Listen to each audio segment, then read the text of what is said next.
ดังนั้นจะได้อาราธนาเสนาหลวงปู่ครูบาอาจารย์ที่จะตื่นขึ้นแต่เพียงข้ากองเสนาที่บนหงหลวงนะครับเนื่องในโอกาสครบรอบมรณกาล48 ปีนะครับที่หลวงปู่ครูบาอาจารย์ที่จะปีได้ละสังขารก่อนที่ทำแล้วปู่พุทธศักราช2500นะครับหน้าตาปีนี้ต่อ48 ปีที่หลวงปู่ได้ละสังขารไปนะครับ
ที่ปรึกษาเจ้าคณะภาคผู้ช่วยเจ้าว่าการปฏิบัติของวรวิหารองค์ร่วมสามแล้วก็ท่านผู้ที่ท่านผู้ได้โปรดเจ้าคณะเมืองนี้เจ้าว่าการต่างๆองค์คนสี่แล้วก็พระโพธิ์สัตว์ราชิกาพิรักษ์แล้วก็พุทธทินเจ้าคณะเมืองเก่าองค์คนห้าท่านพระครูเสียงทองอาภาพพระครูบาเจ้าบอลเจ้าว่าวัดพระพุทธบาทมหาองค์คนหกนะครับแล้วก็6 รูปนะครับหลังจากที่เรามาสัมภาษณ์ต่อทางตัวครูพระบาทเจ้าพิจารณาปีเรียบร้อยแล้วได้ขึ้นเฉลียงรอบที่หางดวงแก้วพระอาจารย์นี้จำนวน6 รูปโปรดเมตตาได้ขึ้นนั่งเฉลียงก็คนไทยสถาบันเดินที่จะร่วมกิจกรรมในวันนี้นะครับในโอกาสนี้ในเวลาที่เราจะเริ่มประกอบพิธีทางด้านศาสนาในการรัตนาสรีระองค์ปู่ครูบาอาจารย์ที่จะมาถึงขอบแห่ให้มาจากโยมทั้งหลายในจากได้ได้จากได้จากอาราธนาในงานเชื่อผ้าตอนในวันที่48 ปีรอและตั้งใจขอมนต์พระเจ้าพระสงฆ์ทุกรูปโดยที่วัดสนาทุกท่านให้มาทำพระสงฆ์กุบาลเลิกอาจจะให้กราบพระสงฆ์กุบาลนะครับกราบ1 กราบ2 กราบ3ศาสนาเยี่ยมเด้อจากที่เจ้ากราบรัตนาหลวงพ่อพระเทพรัตนนายกเจ้าคณะจังหวัดลำพูนได้นำสุมาวันตาหลวงปู่ครูบาครับ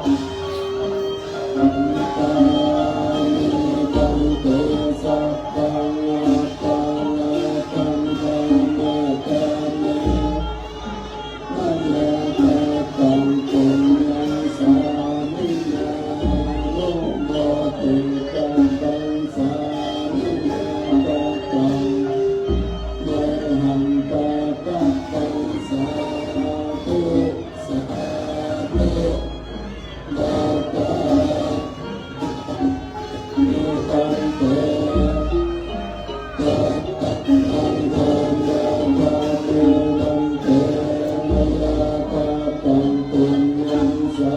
ธุนานุโมสา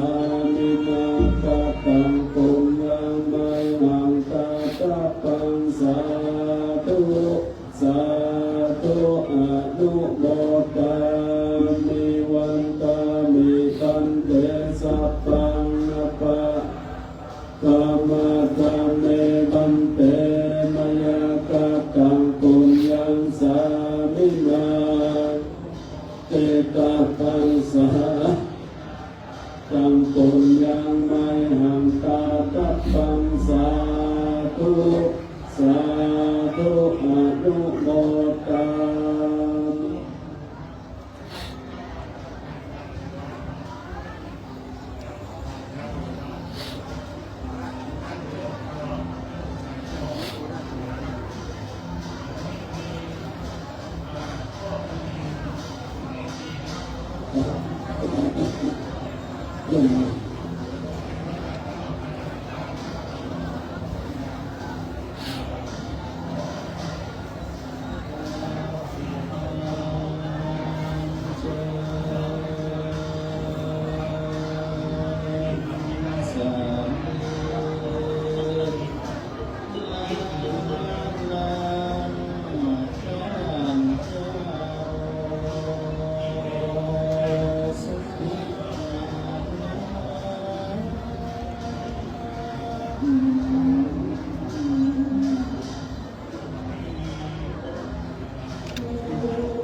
สัทธาเลมุ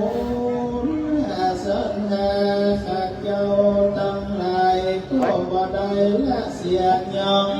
แค่ลีประเพณีอันดีงามสืบมาแต่โบราณปางก่อนเพื่อบ่ผ่อนสูญหาย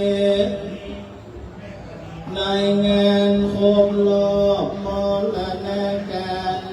48 ปีมาคบคอยเติมตานบัดนี้ลูกศิษย์ลูกหาและหมู่สังฆาข้าเจ้าตั้งหลายก็จึงได้พากันตกแต่งเป็นหอมน้อมนำมายังรูปเทียนดอกไม้มาใส่เลือขานกันข้ามาเล่นน้อมนิ้วเกศเพื่อจะขอคำแม่อารัตนายังสลีละลังสังขารหลวงปู่คุบามนเจ้าอาภิจัยข้าวปีในแต่ละวันนี้เพื่อจังใดออกมาเห็นโลกพระวิหารเวียงแก้วมาสัจจาแล้วจังใดเปลี่ยนข้าฟองยังสติละลังสังขารของหลวงปู่ขอหลวงปู่จุงได้มีธรรมเมตตาต่อลูกศิษย์ลูกหาและผู้มาศรัทธาข้าเจ้าตั้งหลายอันใดร่วมกันกระทำป้องเป็นขอพระนาบุญตานที่ลูกศิษย์ลูกหาและมูลศรัทธาข้าเจ้าตั้งหลายได้ร่วมกันกระทำบำเพ็ญมานั้นจุงบัน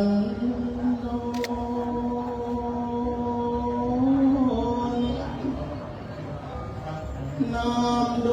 วงวิญญาณครูบาโต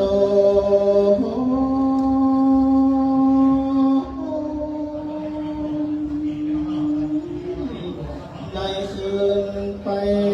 เกิดที่ประเสริฐ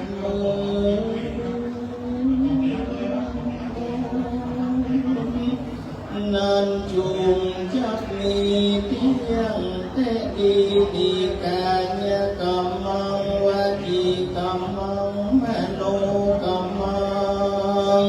ปมาทกรรมังกายกรรมังวจีกรรมังมโนกรรมังปมาทกรรมังสันจิจโตสังอาสันจิจ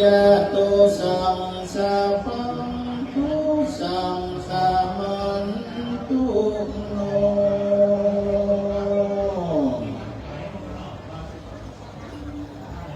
สปังปะลันดังกัมมาดามิปันเตมัยอาการตังปุญญังสามินานุโมเดตังปังสามินาปุญญังไมหังตังตังปังสาธุสาธุอนุโมตามิสัพพังปะลันดังกัมมาดามิปันเตมัยอาการตังปุญญังสามินาปิตาปังสามินากาตังปุญญังไมหังตังตังปังสาธุสาธุอนุโมตามิสัพพังปะลันดังกัมมาดามิปันเตปุญญังสามินานุโมเดตังปังสามินากาตังปุญญังไมหังตังตังปังสาธุสาธุอนุโมตามิ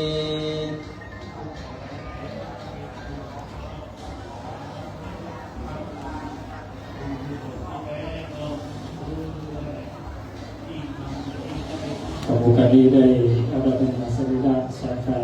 ที่ปฏิญญาหลวงปู่ครูบาหอมเจ้าวิชัยปฏิเกียรติแล้วเก้าขอการอาราธนาพระมหาเถระครูบาอาจารย์6 ลูก 6 ตนนำเก้าได้กราบเรียนในชื่อได้นำถวายไปนะครับได้กราบไปสาอาราธนาได้บทหายนั่งเฉลียงเพื่อเป็นบุญเป็นกุศลแก่พระศรัทธาทั้งหลายอันดีหลวงพ่อพระเทพรัตนนายกเจ้าคณะจังหวัดลำพูนหลวงพ่อวัดเทพวชิราธิบดีเจ้าคณะจังหวัดเชียงใหม่ลำพูนน้อมส่งธรรมายุทธ หลวงพ่อพระศรีสารปาจารย์ที่ปรึกษาเจ้าคณะภาค7วัดพระศรีจอมทองวรวิหารพ่อท่านพระครูอินทรพุทธคุณเจ้าคณะอำเภอลีพ่อท่านพระครูสัมปราจิตาพิรัตเจ้าคณะอำเภอเสเต่าท่านพระครูสุนทรอาจารย์พ่อครูบาเจ้าดอนเจ้าวัดพระพุทธบาทขนามนะครับปลูกลูกปลูกตนได้เมตตาโปรดทายบุญได้ขึ้นเฉลียวนะครับแล้วขอนิมนต์ท่านพระท่านพระครูวิโรจน์กัญจนาเทศท่านพระครูบาเกียรติยศธรรมปัญโยท่านครูบายาพิจารพุทธเจโยนะครับเนอนิมนต์ได้กล่าวขานนิมนต์นำหน้าขบวนนะครับเนอนิมนต์ท่านครูบาเกียรติยศท่านอาจารย์พระมหาวิโรจน์กัญจนาเทศนะครับท่านครูบาเกียรติยศกัญปัญโยท่านครูบายาพิจารรักษาลูกสังศูนย์ได้กล่าวขานนิมนต์นำขบวนนะครับเนอกองเตรียมนะครับแสดงเอาเรารวมกันนะครับรอครูบาอาจารย์ได้ขึ้นเฉลี่ยให้พร้อมก่อนนะครับรอครูบาอาจารย์ได้ขึ้นเฉลี่ยให้พร้อมก่อนนะครับเด้อรอครูบาอาจารย์ได้ขึ้นเฉลี่ยเอากองละกองเด้งเตรียมเด้อละกองเด้งละกองเด้งมีที่ไหนที่เกณฑ์เตรียมเด้อพายุก็เตรียมเลยพายุก็เตรียมเลยกองปีหักกองวงขึ้นแห่เด้อกองละกองเด้งตีเลยปีพาดกองวงพี่น้องโมแห่เฮาขึ้นกองขึ้นแห่เด้อ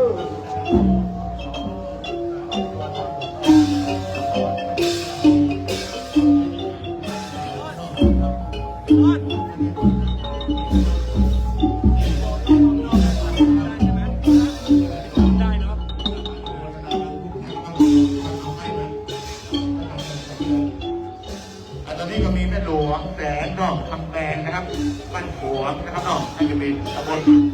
บ้านผัวอำเภอจุกกระจ้างน้องเปิดตัวเบิ้ลอารมณ์นะครับน้องนั่นจะเป็นที่บ้านเราเตรียมตกไว้แล้วเอาแล้วมันโยนเนี่ยน่าจะเป็นทางด้านเนอร์นะครับน้องนะครับสามลูกนะครับน้องนะครับแม่หลวงแสงดอกนะครับน้องบ้านผัวนะครับ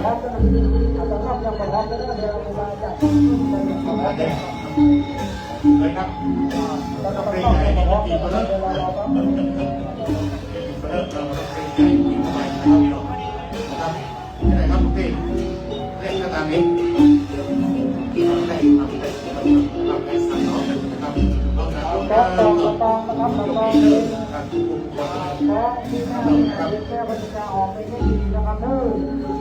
โมทนาบุญครับโมทนาบุญไอจีเลื่อยแจกเรื่อยๆเอาไปเลยนะครับผมครับน้องนะครับแต่จะร่วมบุญร่วมเติมนะครับน้องติดชื่อนี้ครับผมจะได้งานเลยครับผมก็เรื่องงานเรียนงานอย่างว่าไปเอาเขียนที่เลยเขียนตัวเป็นงานเลิกวันนี้เขียนสวัสดิ์นะครับผมชื่อครับผมนะครับ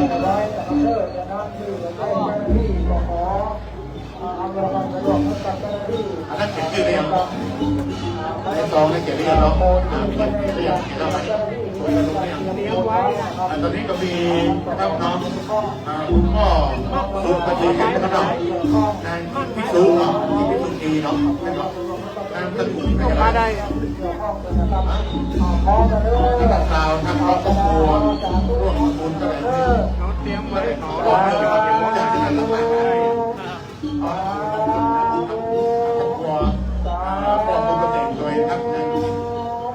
พิสูจน์นะครับเราพิสูจน์ดีเราต้องโหเราต้องบุญเดี๋ยว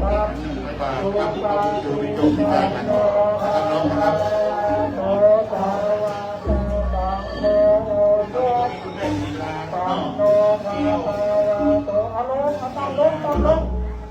ปั้นนาอย่าตำลงอย่ามาเติมด้วยปานโลกาวะโตกาวะตาสัมโตให้ด้วยกระดองนะครับปานโตมากาวะโตกาวะตาสัมโตยาอิทาตาตานินิตาโยปาเตอาภาโปเดตาปุปาลาเอตามาวะโตบ้านจากกำลังสวดน้องมีโตนะครับนายโยปะอาโหนายโยอามินายโยตาลานิโยอาโหตาลาตอนนี้ครับผมนะครับอันนี้นะครับ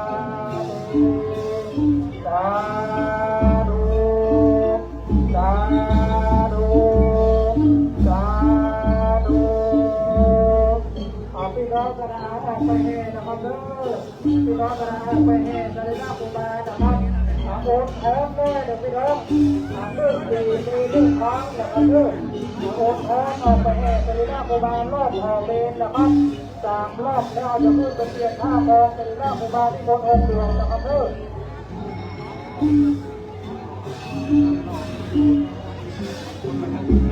รับพอสู่การพัฒนาน้ำยาที่ไหนเจ้าหน้าที่จะได้การเตรียมทำความสะอาดนะครับเพื่อทำความสะอาดในคอนเทนเนอร์เจ้าหน้าที่ท่านเองที่ทำความสะอาดจะได้ตามประกาศของการทำความสะอาดนะครับ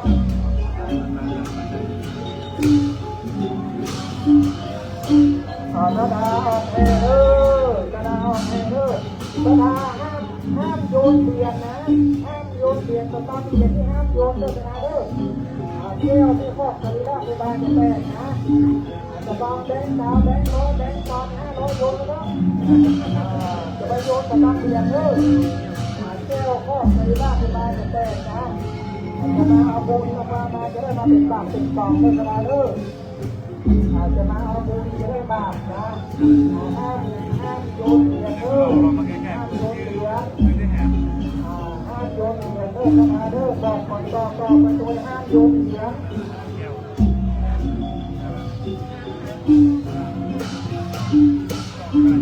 วันนี้นะครับขบวนในต่อเรื่อยๆนะครับจะมาจะเข้าในขบวนต่อเรื่อยๆนะครับเราจะต้องไปนะครับเอาไปขบวนนั้นเป็นกำลังใจให้ก่อนที่มาลองของครูบาเจ้าใครเขาถึงนะครับผมเราจะไม่ได้ทำได้นะครับผมเราไม่ได้เรื่องของต่อโอนน้องนะครับน้องครูบาไม่ได้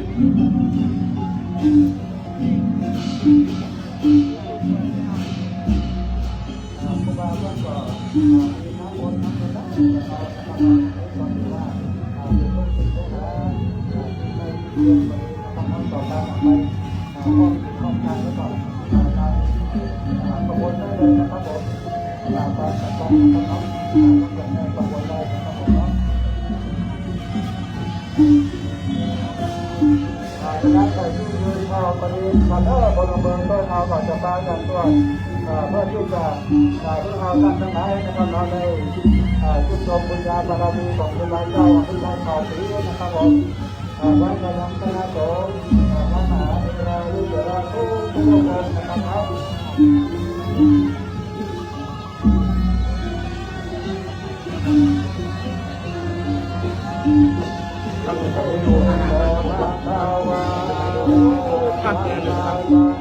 ตัดมันต้องนำหน้าเนี่ยตัดทางเลย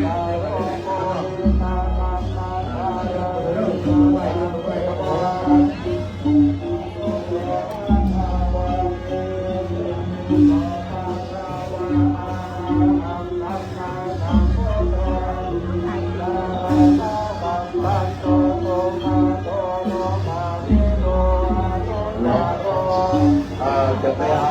5 บาท10 บาทดูนะครับดูไปดูนะครับน้องแก้วของร้านนะครับขอเอาแบงค์100นะครับแบงค์500จุ่มเลยเรียนบาท10นะครับเอาได้500จุ่มกัน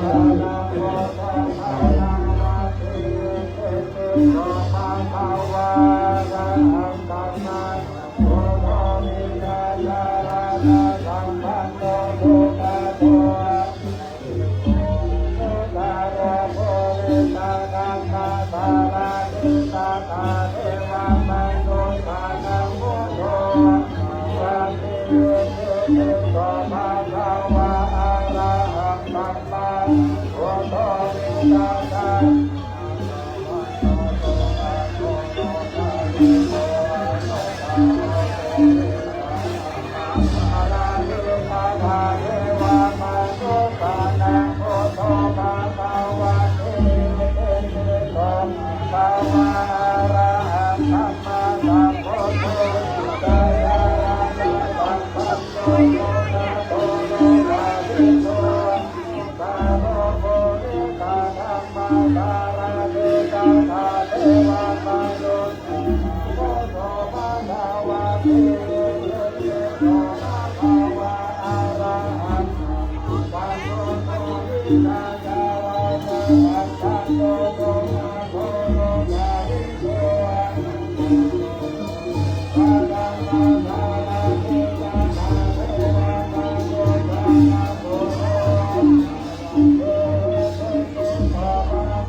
เราจะทำนะครับกระบวนการแรกนะครับเราจะทำเพราะว่าเป็นทางการพัฒนาระบบกระบวนการเราจะนำเดินนะครับเนาะ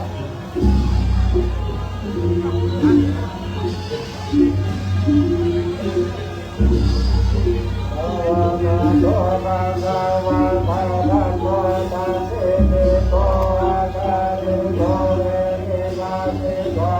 มันนัสสิโกมาจานังเวทิตาโพวิโยเวทิตาวาทาโตอาสาวาทาธัมโมตัสสิเตโตอาคาริโตเรนิวาสิโก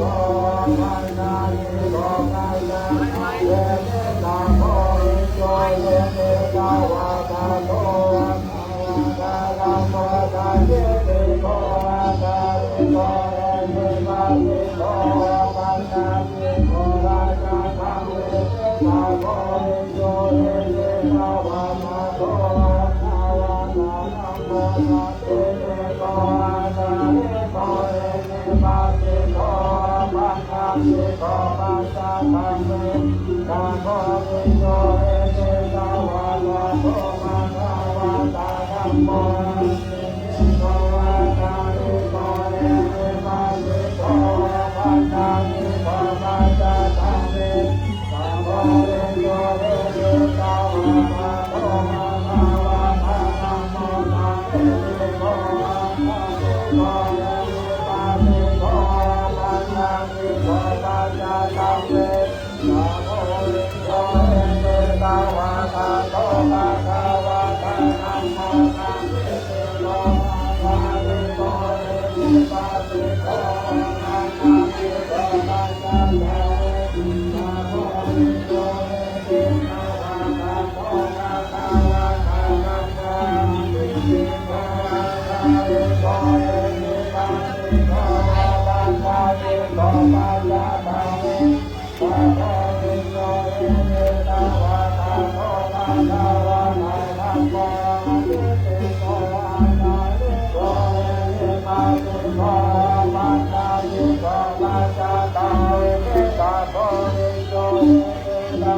Thank you.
เนื้อขอกันเด้อ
ต่อไปนี้ขบวนอำเภอ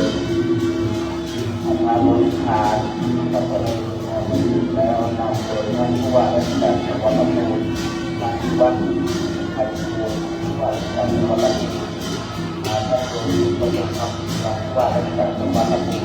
ทางคณะตัวราชการและเจ้าภาพเป็นภาพบาเราจะได้นำมาบริหารรวมขบวนมาไว้ตรงนี้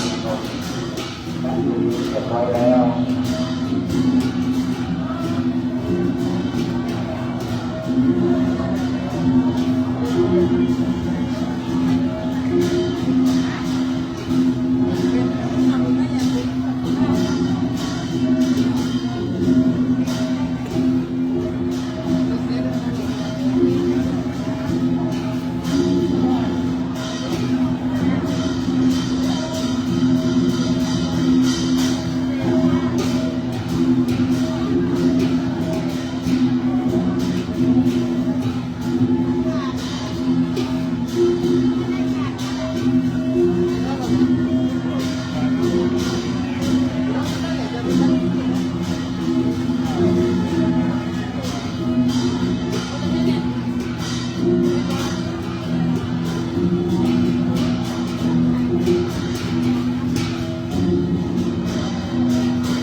เพื่อนมาถึง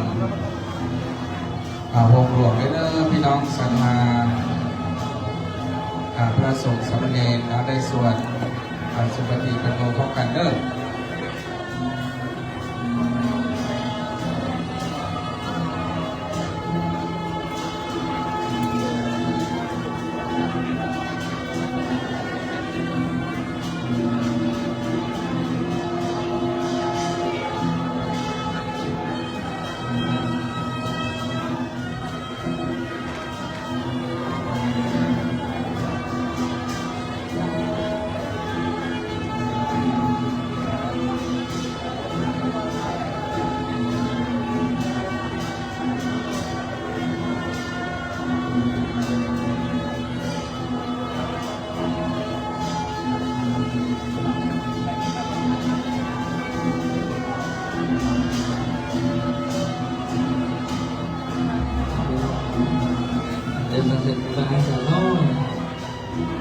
สุปฏิปันโนภะคะวะโตสาวกสังโฆสุปฏิปันโนภะคะวะโตสาวกสังโฆยะยะปฏิปันโนภะคะวะโตสาวกสังโฆยะมิจิปฏิปันโนภะคะวะโตสาวกสังโฆยะติสังจักจาริปุริสายุคานิภูริสาภุปาลาเยสัพพะคะวะโตสาวกสังโฆมุขโยภามุขโยภัตติโยอัญชลิกาวังโยอนุปารังสุญญเสตังส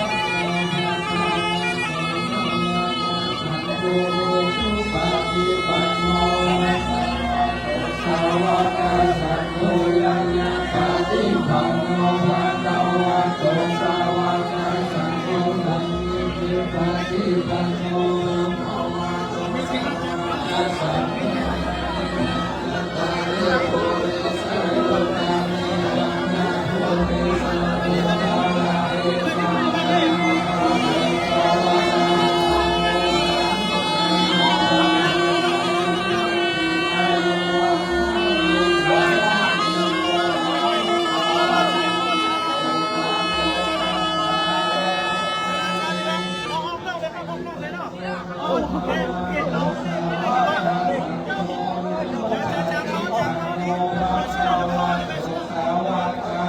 โฆตาเลโกเรสาโยตาเมนะโพเรสาโยตาลาเอตาเมภะวะ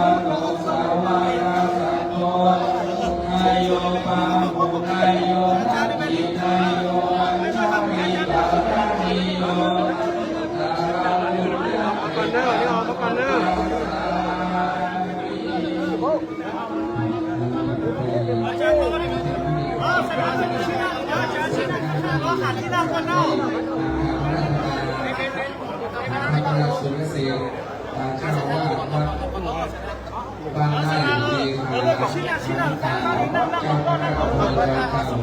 ได้การจัดการเป็นพิธีกรเข้าไปนี่หรอกไม่ได้ที่ต้องคิดว่าจมเยอะหรอกนี่เขาเป็นนั่นเลย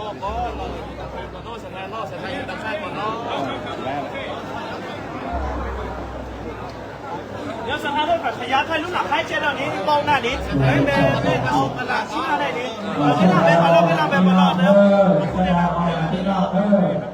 เจ้า ลงขยับลงไปแต่หน้านี่มันติดล้อมันนะครับออกนะครับให้บนออกให้บนตีล้อนะครับเนาะเพราะนี่บนนะครับเดี๋ยวมันจะได้จานพระบริการครูบานะครับจะได้จานพระบริการครูบาขอนิมนต์พระเจ้าพระสงฆ์ครูบาอาจารย์เส้นทางที่โยมมาได้ออกเลยบนที่จะได้เปลี่ยนผ้าของศิริละครูบาเจ้าก่อนนะครับเด้อก่อนที่มนได้เพราะว่าถ้าหากว่าเอาช่วยก่อนนี่เหลือนี่จะตั้งกล้องนี่เหลือนะครับขอที่มนครูบาอาจารย์ได้บอกให้เส้นทางที่โยมมาได้ช่วยแล้วออกก่อนนะครับถ้าจะมาเอาช่วยก่อนที่ใครจะมาฟังถอยนะครับในต่อไปเราฟังไปแล้วงานจะไปเดินนะครับเนาะเจ้าขอกราบขอความเมตตาให้พ่อนะครับขอกราบความเมตตาให้พ่องานนี้หรือว่าเอาเป็นลูกศิษย์ลูกหาเป็นลูกหลานของครูบาอาจารย์เจ้าพิยาเขาปีเมืองเรือกับผู้คนนะครับเอาเป็นลูกเป็นหลานของครูบาอาจารย์เจ้าเอาช่วยกันรักษาภาพลักษณ์ของลูกศิษย์ลูกหาครูบาอาจารย์เจ้าพิยาเขาปีนะครับเพราะว่าในวันนี้ครูบาเจ้าดอนเพื่อเพจเพื่อสื่อเพื่อเฟซบุ๊ก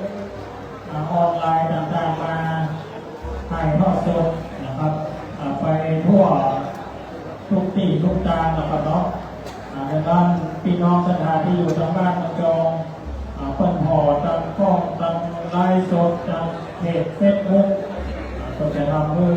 ภาพออกมาของงานเพราะว่าคณะสงฆ์เราต้องความสามัคคีนะครับยุ่งที่สุดก็คือคณะสงฆ์เราครับถ้าคณะสงฆ์เราที่ยุ่งในสถานที่ยุ่งตัวครับ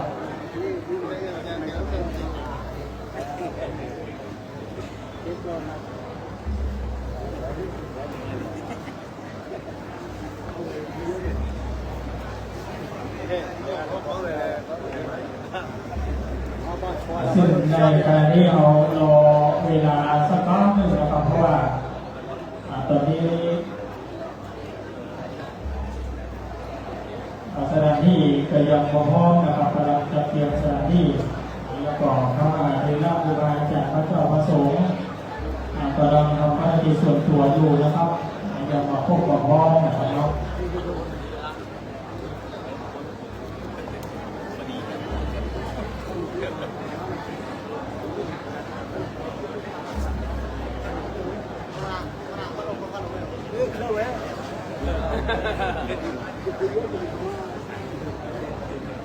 เ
ดีอ่ะ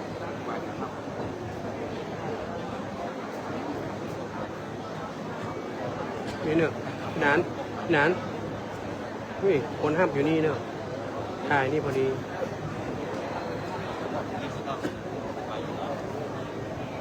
ถ่ายหมอก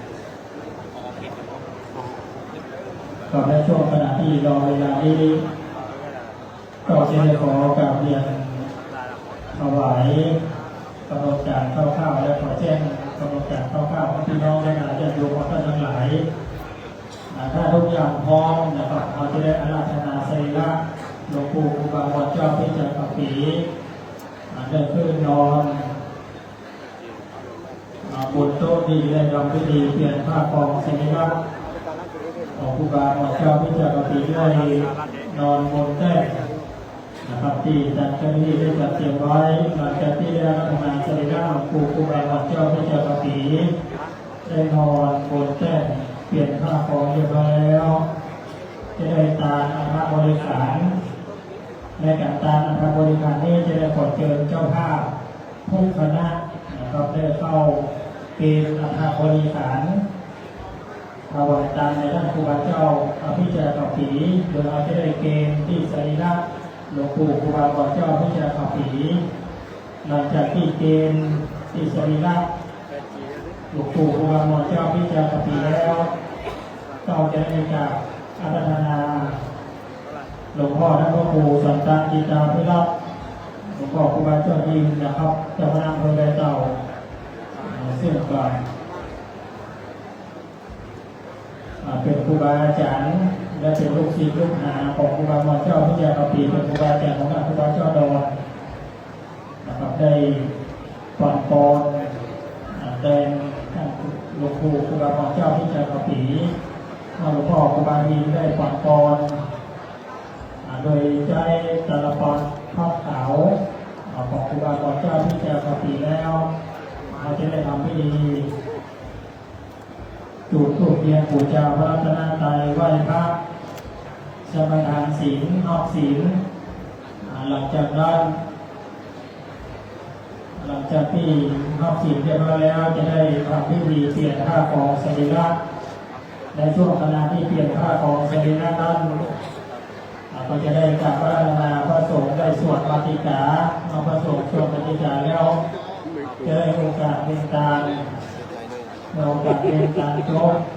ที่เกี่ยวผ้าครองสรีระเสร็จสิ้นจะได้ทอดผ้าไตรบนสรีระหลวงปู่ครูบาเจ้าพิจารณาปีจำนวน5 ชุดชุดละ10ผืนนะครับเราจะได้เชิญคณะเจ้าภาพและแขกผู้ใหญ่ที่ได้มาร่วมในวันนี้ได้ขึ้นทอดผ้าไตรจำนวน10 ชุดจำนวน5 ชุดนะครับชุดละ10 ท่านและที่มวลพระสงฆ์ได้ขึ้นพิจารณาเจ้าภาพของสถูนนะครับเราจะน่าจะได้มาว่าจะทุกปัจจัยในยามพระสงฆ์มาทุกคนนาขอเป็นเศรษฐีดีอันนี้เป็นกำหนดการเบื้องต้นนะครับแจ้งพี่น้องทั้งหลายญาติโยมจะรู้ชมมาตั้งนาน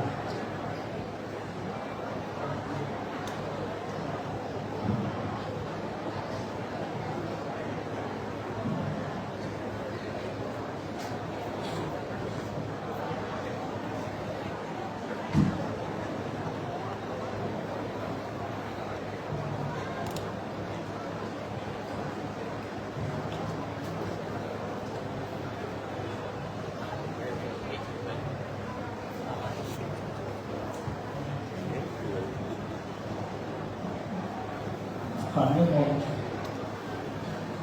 ฝัน ของดีนะของดีนะเนี่ยโมโนเนี่ย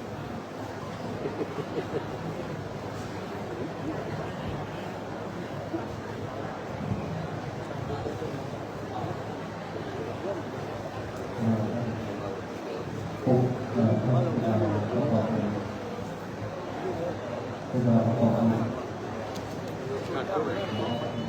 ก็คนสูงๆอ่ะนะนิดเตี้ยยืดถึง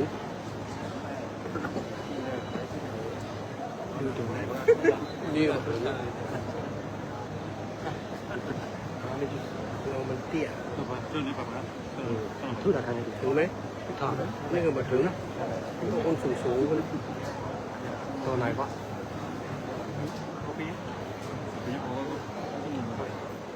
ต่อไปจากนี้จะได้อาราธนาสัญลักษณ์หลวงปู่ครูบาวรเจ้าพิจัยเขาผี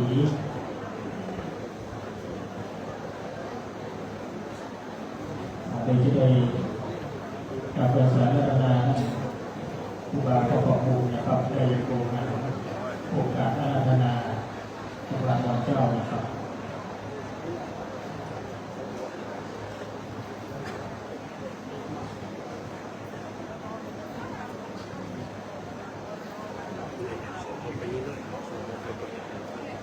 ณองค์การวันนี้เพื่อได้น้อมนบเคารพบูชาอย่างสรีระร่างทิพย์แห่งพระครูบาเจ้าอภิชัยขาวปีเพื่อที่บรรดาคณะสงฆ์และศิษยานุศิษย์บุญราชทานตั้งประกาศยอและชาวไทยทั้งหลายจะได้อาราธนาเปลี่ยนผ้าขอบารมีครูบาเจ้าได้ภายโผล่อนุญาตก็ณโอกาสวันนี้อาตมาภาพจะได้กราบอาราธนาสาธุสาธุมหาเถโรสาธุโอกาสังฆาแด่พระครูบาเจ้าอภิชัยขาวปีในปีคากาลบัดนี้ยามนี้บุคคาทั้งหลายทั้งสองคณะตั้งไปในและไปนอกในมีกาสันตาได้ตกแต่งเป็นพร้อมน้อมนำมายังมัทุสิกขาและจาดวงดอกเข้าตอกดอกไม้และลำเทียนใส่พระสารพันมาสนำจำนำกันไว้เพื่อจักได้ถวายบูชาในดีกากาลวันนี้และยามนี้พระว่าก็เป็นเดือนนาหกคืนนาค่ำพระมาเป็นวันจันทร์บุคาจังไรก็เวลาเสียยังจะรีบประเพณีอันอภิญาสาบริษัทเจ้าตั้งหลายอันเป็นมาแล้วในปีกาลเมื่อก่อนถึงประเพณีเปลี่ยนทางสรีระสังขารแห่งพระครูบาเจ้าอภิชัยขาวปีจึงได้น้อมนำมายังเครื่องประมามิสาภูจาขออาราธนายังสรีระร่างทิพย์สังขารครูบาเจ้าได้ไถ่โทษเพื่อจะได้เปลี่ยนผ่าและได้สมโภชในโอกาสครบรอบ40 ปี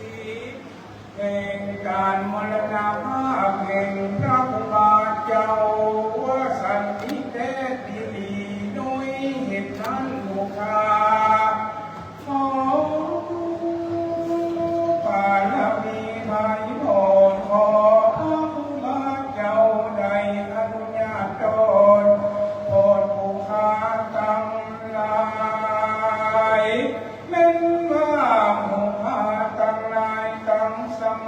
และมุลาสันดาในกรรมตังเวอากัลโลโกในพระมาตาโดยอริยาปาตตังสีรู้แจ้งดีในกตังขอดีรู้แจ้งดีในกตังขอดีในคำในกายในขึ้นที่กรรมในยำที่ทรงได้พระมาตาโดยวาจาขอพระครูบาเจ้าจงได้อุโนดโปรดเมตตาปราณีกหากะละเอาลิยังปรมาวิสาปูจาแห่งสามมานาสนาและมูลาสนาภูคาตังลายในองค์กับกายเป็นนั้นให้วิปากโหสิกรรมอย่าเป็นนิวันละนาดุกรรมอันถอยจ้าอันจะห้ามตักเสียยังสังกาวรและมักกาวรเสียแก่สามานาสัทธาและมุลาสันธาหูคาตังลายเสียนึที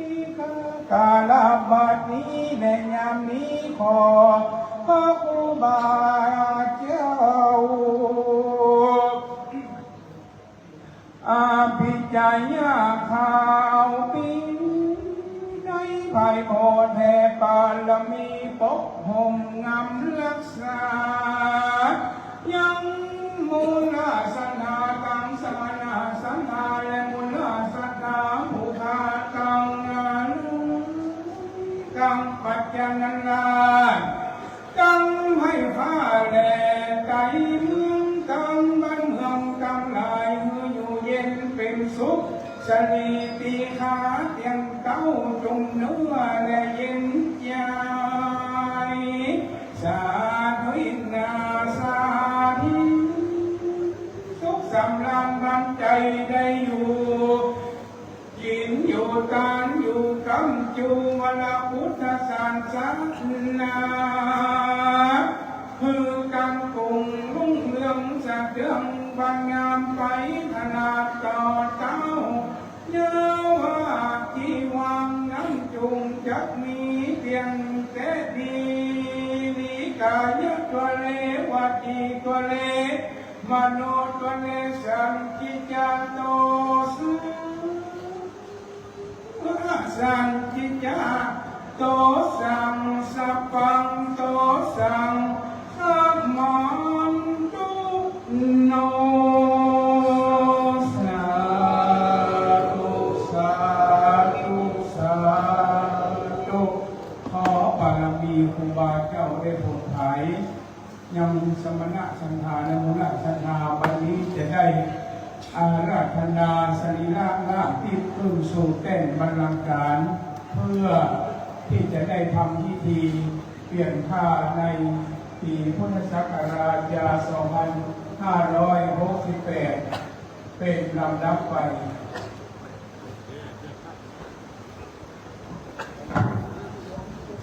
สำหรับคนนั่งอยู่กับที่มาเลิกอาจารย์ที่ได้มีหน้าที่ให้เฝ้าอาราธนาสรีระของหลวงปู่ครูบาเจ้าที่จะสอบผีในการเพื่อคนแค่เปลี่ยนผ้าครับ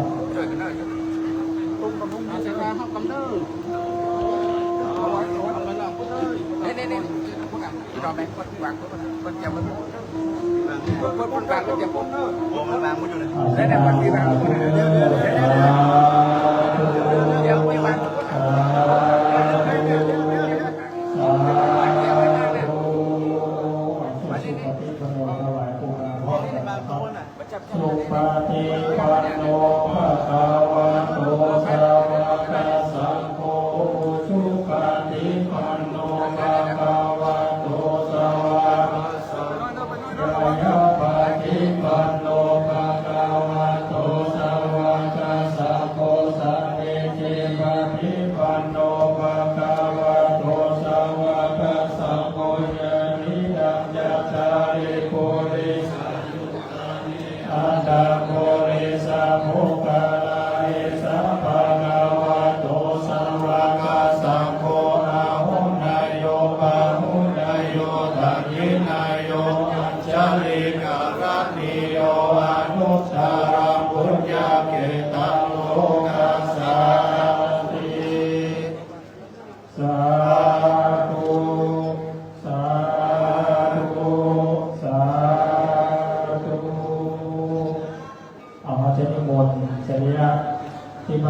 ของหลวงปู่ครูบาวัดเจ้าพิจารณาปี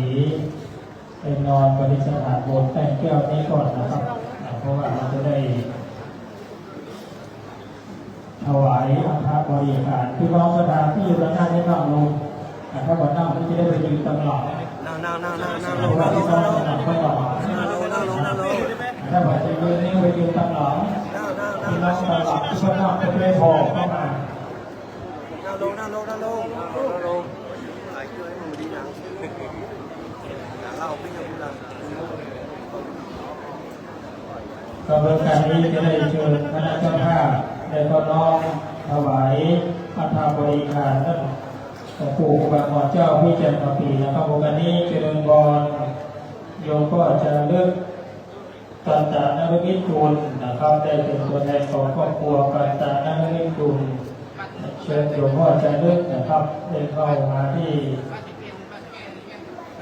สรีระสังขารที่พระวิญญาณของหลวงปู่นะครับเชิญโยมพ่อธนวัฒน์ชัยพุทธนะครับ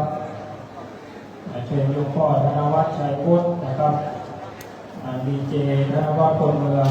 นะครับเชิญท่านนายกสุภาพนิชรุ่งเรืองเลิศไพศาลอดีตนายกองค์การบริหารส่วนตำบลนาเกียรอำเภอหอยก๋อยบริยังกำซอไพพนากูลคุณโก้กำสอดยงปูสิทธิ์ผู้ลงมือสอดยงปูสิทธิ์นะครับอันนี้จะได้เป็นตัวแทนของเจ้าภาพถ้าหากว่าเราจะห้องแต่ละผู้คนนี้ก่อนคงจะเป็นนะครับบริเวณสถานที่เพียงค่าของสรีระอาจจะได้ขอตัวแทนนะครับได้เข้าเป็นอัฐบริการ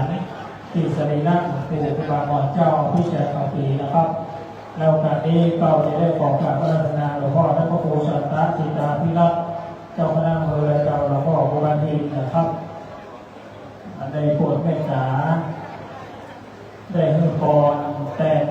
สรีระที่พระวิญญาณของหลวงปู่ครูบาวัดเจ้าพิจารณาปีนะครับหลวงพ่อครูบาทินที่ก็เป็นน้องเนื้อเป็นลูกเป็นหลานของท่านของหลวงปู่ครูบาวัดเจ้าพิจารณาปีนะครับอาจจะได้เพื่อปอนแต่งที่พระวิญญาณสรีระสังขารของหลวงปู่ครูบาวัดเจ้าพิจารณาปีนะครับโอกาสนี้เชิญท่านวิวัฒน์อินไทยวงศ์นะครับผู้ว่าราชการจังหวัดลำพูนวันนี้ได้รับเกียรติเดินทางมาเป็นประธานฝ่ายคารวะนะครับเชิญท่านผู้ว่าราชการจังหวัดลำพูนนะครับได้เข้ามาน้อมถวายอาภาบริการที่บนสรีระที่พระวิญญาณของหลวงปู่ครูบาวัดเจ้าพิจารณาปีนะครับเชิญท่านผู้ว่าวิวัฒน์อินไทยวงศ์ผู้ว่าราชการจังหวัดลำพูนนะครับ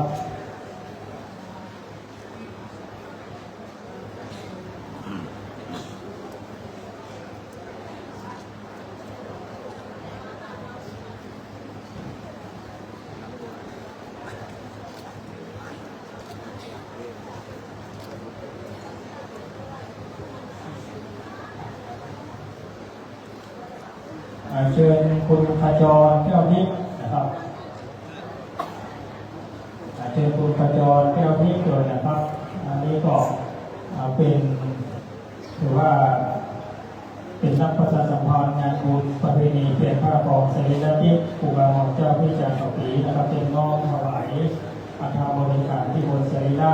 ที่พระวิญญาณของหลวงปู่ครูบาวัดเจ้าพิจารณาปีครับพี่น้องสดาเราอนุโมทนากับเจ้าภาพเมื่อสดาเด้อ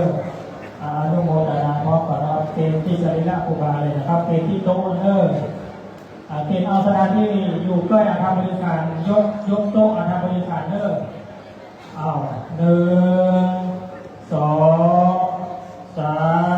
4 5 6 7 8 9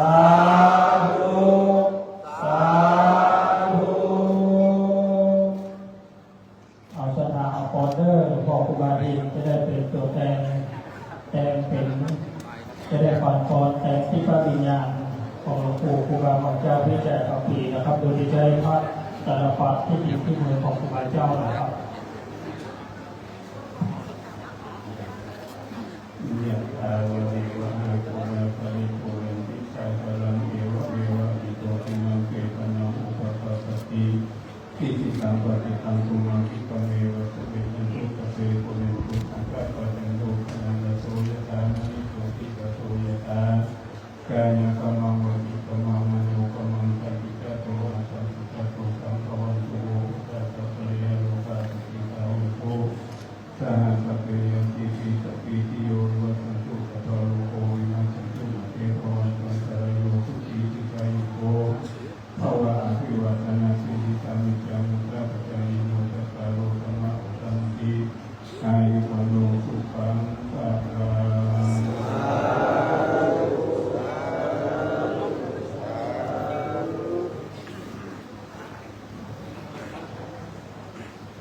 ขอบคุณกันนี้เชิญท่านผู้ว่าราชการจังหวัดลำพูนในคณะเจ้าภาพทุกท่านได้เข้าที่นั่งรับรองเลยนะครับเพื่อจะได้เริ่มเข้าสู่พิธีการทางด้านศาสนานะครับขอโอกาสครูบาอาจารย์ตลอดถึงพี่น้องสาธารณชนที่อยู่บริเวณรอบๆสรีระสังขารของครูบาหมอเจ้าที่จะมาปีนี้ได้ขยายเพราะว่าเรายังมาเปลี่ยนท่านะครับเนาะเพราะว่าพวกเราเชื่อรอนว่าจะได้ไหว้พระรับศีลโอกาสเป็นการ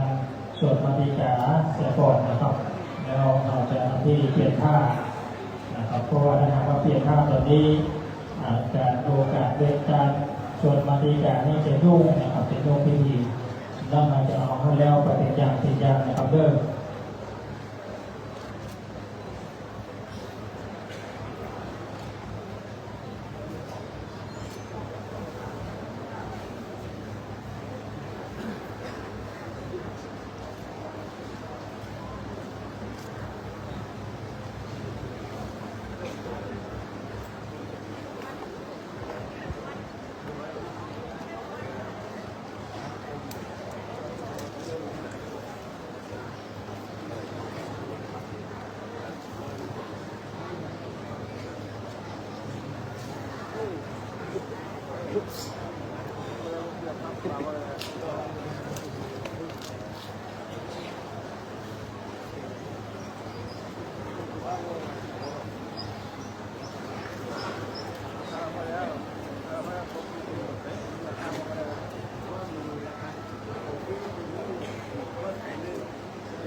สถานญาติโยมที่นั่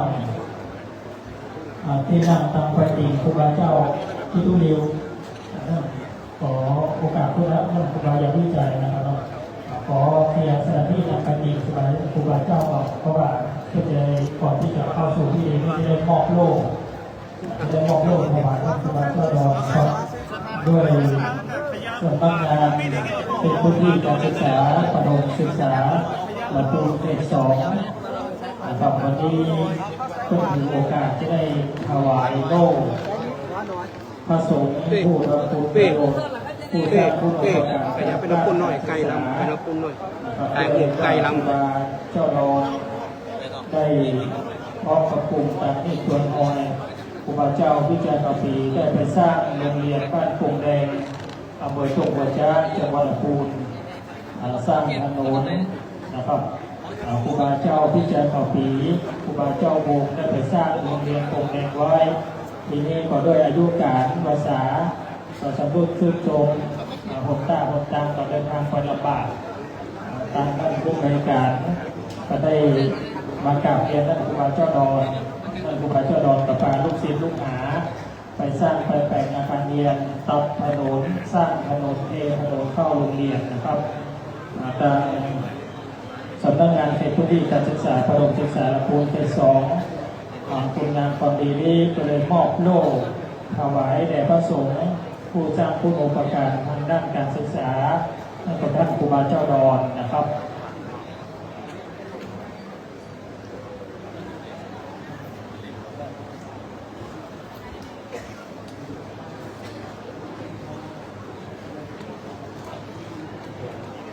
ตอนนี้เชิญท่านผู้อำนวยการดวงใจคำอินไทยผู้อำนวยการสำนักงานเขตพื้นที่การศึกษาประถมศึกษาลำพูนเขต2นะครับได้เข้าประจำที่ปีโต๊ะจะได้มอบถวายโล่รางวัลให้กับท่านครูบาเจ้าดอนนะครับ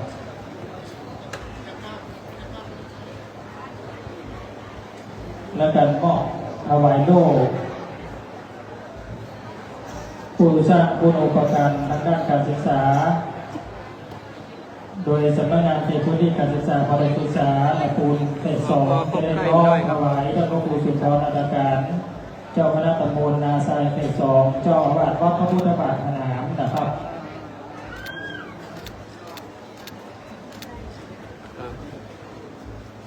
กับเราจะได้น้อมถวายเกียรติบัตรในพระสงฆ์ผู้สร้างคุณอุปการการศึกษาให้กับโรงเรียนบ้านปุ่มแดงพระครูโคสิทธิ์ชัยวงศ์เจ้าวาดพระประราชศรีชัยวงศาและประธานหน่วยอบรมประชาชนประจำตำบลป่าไผ่นะครับได้เฝ้ารับมอบเกียรติบัตรผู้สร้างคุณอุปการทางด้านการศึกษา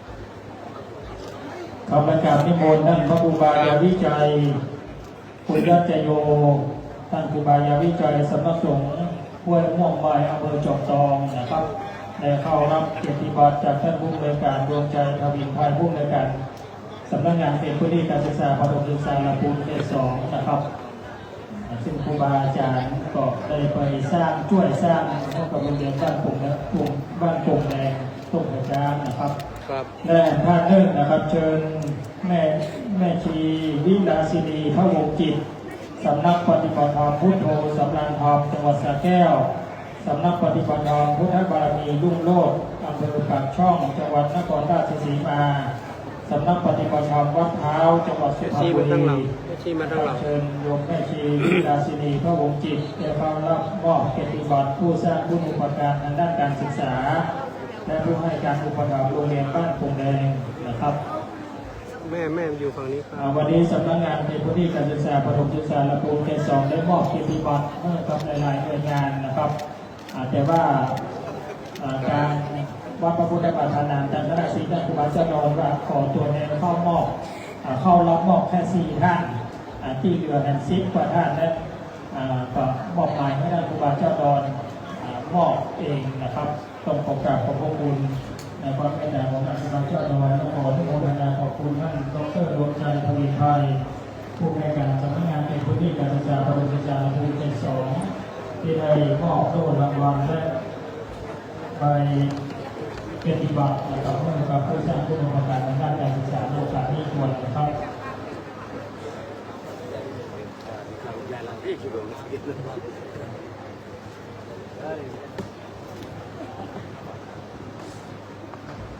ครับแล้วการนี้จะได้เริ่มเข้าสู่พิธีการทางด้านศาสนานะครับลำดับแรกจะเป็นการจุดธูปเทียนบูชาพระรัตนตรัย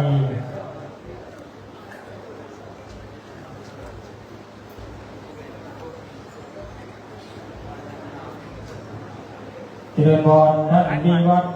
อินไทยวงศ์ผู้ว่าราชการจังหวัดลำพูนประธานฝ่ายคารวะนะครับได้เข้าอธิษฐานจุดธูปเทียนบูชาพระรัตนตรัยที่เบื้องหน้าพระพุทธปฏิมากรพระประธานประจำบนองค์หลวงนี้นะครับ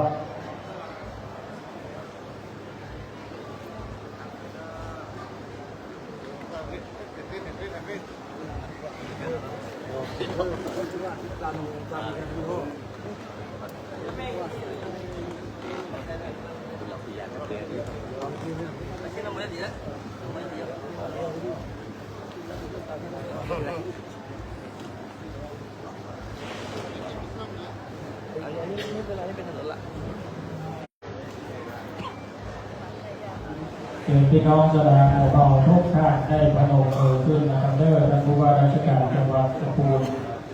จะได้จุดธูปเทียนบูชาพระรัตนตรัยนะครับ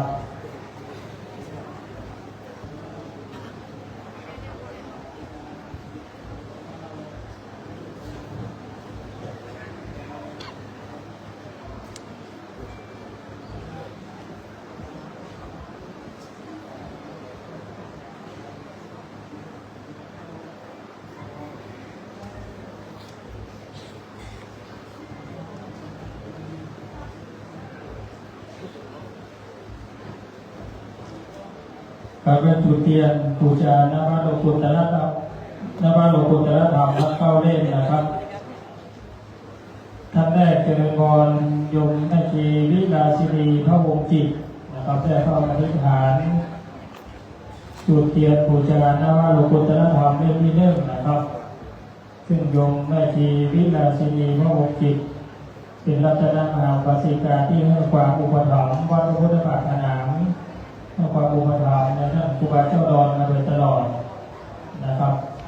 ท่านอุปถัมภ์ในการสร้างทุกอย่างที่บนพระธาตุดอยผาหนามและวัดวาอารามต่างๆที่ท่านครูบาเจ้าดอนไปสร้างไปแต่งในชีวิลาสินีพระองค์จิตกับตัวไปอุปถัมภ์ทุกที่นะครับถือว่าเป็นรัตนมหาปสิกาที่ให้ความอุปถัมภ์พระพุทธศาสนาและจุดเทียนบูชานวโลกุตตรธรรมเล่มที่2เจริญพรโยมแม่ชีกนกศรีสิทธิชัยนะครับศิษย์ในหลวงปู่พระพรหมมงคลหลวงปู่ทองสิริมังคโลโภวัดพระธาตุเจ้าศรีจอมทองวรวิหารวันนี้โยมแม่ชีกนกศรีสิทธิชัยก็ได้มาร่วมเราเป็นเจ้าภาพในงานเปลี่ยนผ้าของเสรีรทิพย์หลวงปู่ครูบาบอลเจ้าที่จะมาปีในปีนี้ตัวนะครับแม่ชีกนกศรีท่านอุปถัมภ์ท่านครูบาเจ้าดอนโดยเฉพาะวัดพระธาตุเรือนเนื้อนะครับงานบุญพระธาตุเรือนเนื้อทุกอย่างก็ได้แม่ชีกนกศรีสิทธิชัยพร้อมคณะนะครับได้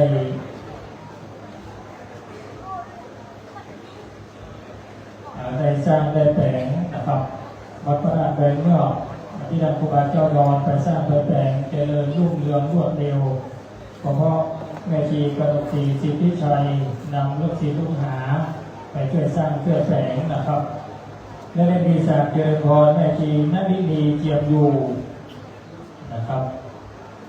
ศิษย์หลวงปู่ดูหลวงตามานะครับได้เข้าอธิษฐานจุดเทียนบูชานวโลกุตตรธรรมเล่มที่3นะครับแม่ชีได้ดีเจียมอยู่ที่ก่อนท่านคอยอุปถัมภ์ท่านครูบาเจ้าดอนโดยเฉพาะเรื่องการศึกษาท่านครูบาเจ้าดอนไปสร้างโรงเรียนที่ไหนแต่งถนนที่ไหนงานด้านสาธารณประโยชน์เพื่อทุนการศึกษาจัดงานให้กับเด็กกับละอ่อนชาวเขาแม่ชีได้ดีเจียมอยู่จะเป็นสะพานบุญตลอดนะครับและจุดเทียนบูชานวโลกุตตรธรรมเล่มที่4เชิญโยมแม่สุกัญญากาตะโยมแม่สุกัญญากาตะนฤมิตคุณนะครับวัดดอยพระธาตุผาหนามเจริญรุ่งเรืองสะพานเชื่อมระหว่างพระธาตุเจดีย์เงินพระธาตุเจดีย์ทองพ่อแม่ผู้โยมแม่สุกัญญาปัตตะนฤมิตกุลโยมพ่อจารึกปัตตะนฤมิตกุลนะครับเป็นสะพานบุญในการสร้างและทุกงานนะครับของวัดพระพุทธบาทนามแม่สุกัญญาปัตตะนฤมิตกุลจะต้องมาตลอดนะครับถือว่าเป็นผู้ให้การอุปถัมภ์วัดพระพุทธบาทนามตลอดทุกงานและเชิญคุณชุติมาคุณจารินีกัตตะนฤมิตกุลทั้ง2ท่านนะครับได้เข้าอธิษฐานจุดเทียนบูชานวโลกุตตรธรรมเล่มที่5นะครับครอบครัวกัตตะนฤมิตกุลเวลามางานบุญวัดพระพุทธบาทนามจะมาทั้งครอบครัวนะครับรัตนมหาปสิกาที่ให้ความอุปถัมภ์ต่อพุทธศาสนาให้ความอุปถัมภ์วัดพระพุทธบาทนามและท่านครูบาเจ้าดอนมาโดยตลอดนะครับ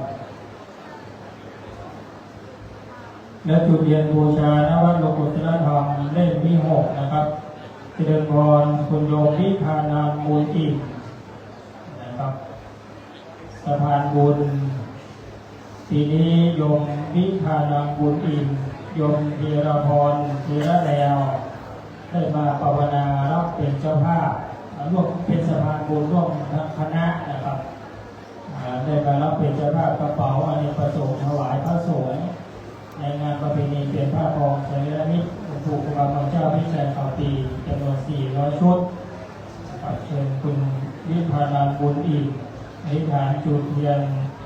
บูชานพระโลกุตระธรรมเล่มที่6คุณธีรพรธีระแนวอธิษฐานจุดเทียนบูชานพระโลกุตระธรรมเล่มที่7อันนี้เป็นตัวแทนของคณะคุณโยมวิพานามคุณโยมธีรพรกับคณะศิษย์หลวงปู่ครูบาเจ้าชัยพงษาพัฒนาอธิษฐานจุดเทียนบูชานพระโลกุตระธรรมเล่มที่8เชิญคุณสุกลรัตน์จันทมณีนะครับหัวหน้าสำนักงาน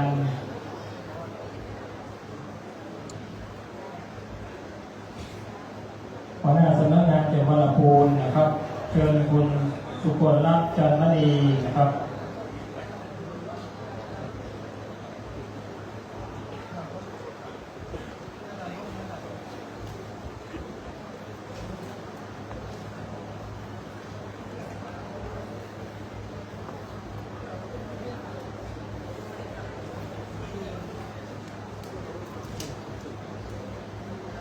เชิญคุณสุกลรัตน์จันทมณีนะครับเพื่อเข้าพิธีจุดเทียนบูชาพระโลกุตระธรรมเล่มที่9นะครับ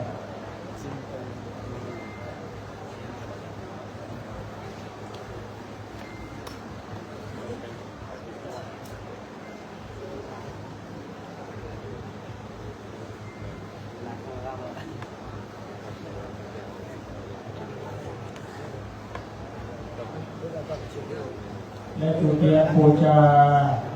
ปรมีธรรมสิทธิธรรมกรรมฐานเตชะปรมีในครูบาเจ้าศรีวิจัยนะครับจุดบุญในล้านนาเจริญพรคุณหน่อแก้วอุตโนนะครับผู้บริการสำนักงานพระพุทธศาสนาจังหวัดลำพูนนะครับได้เข้าอธิษฐานจุดธูปเทียนบูชาที่หน้ารูปเหมือนครูบาเจ้าศรีวิจัยนะครับส่วนบุญแห่งล้านนาภายองค์พระนึ่งนะครับเป็นท่านผู้บริการสำนักงานพระพุทธศาสนาจังหวัดลำพูนคุณหน่อแก้วอุตโนนะครับและจุดธูปเทียนบูชาปรมีธรรมสิทธิธรรมกรรมฐานในหลวงปู่ครูบาหมอเจ้าอภิชัยข่าวปีนะครับเจริญพร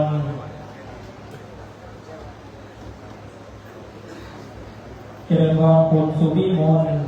ปันทศรีผู้อำนวยการกองการศึกษาและศาสนาวัฒนธรรมองค์การบริหารส่วนจังหวัดลำพูนนะครับและก็ได้ถ่ายจุดธูปเทียนบูชาที่หน้ารูปเหมือนครูบาหมอเจ้าอภิชัยข่าวปีนะครับ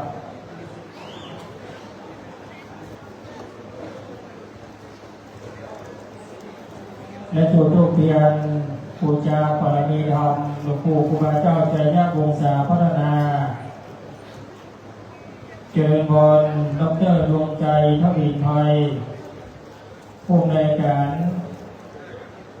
สำนักงานเขตพื้นที่การศึกษาประถมศึกษาลำพูนเขต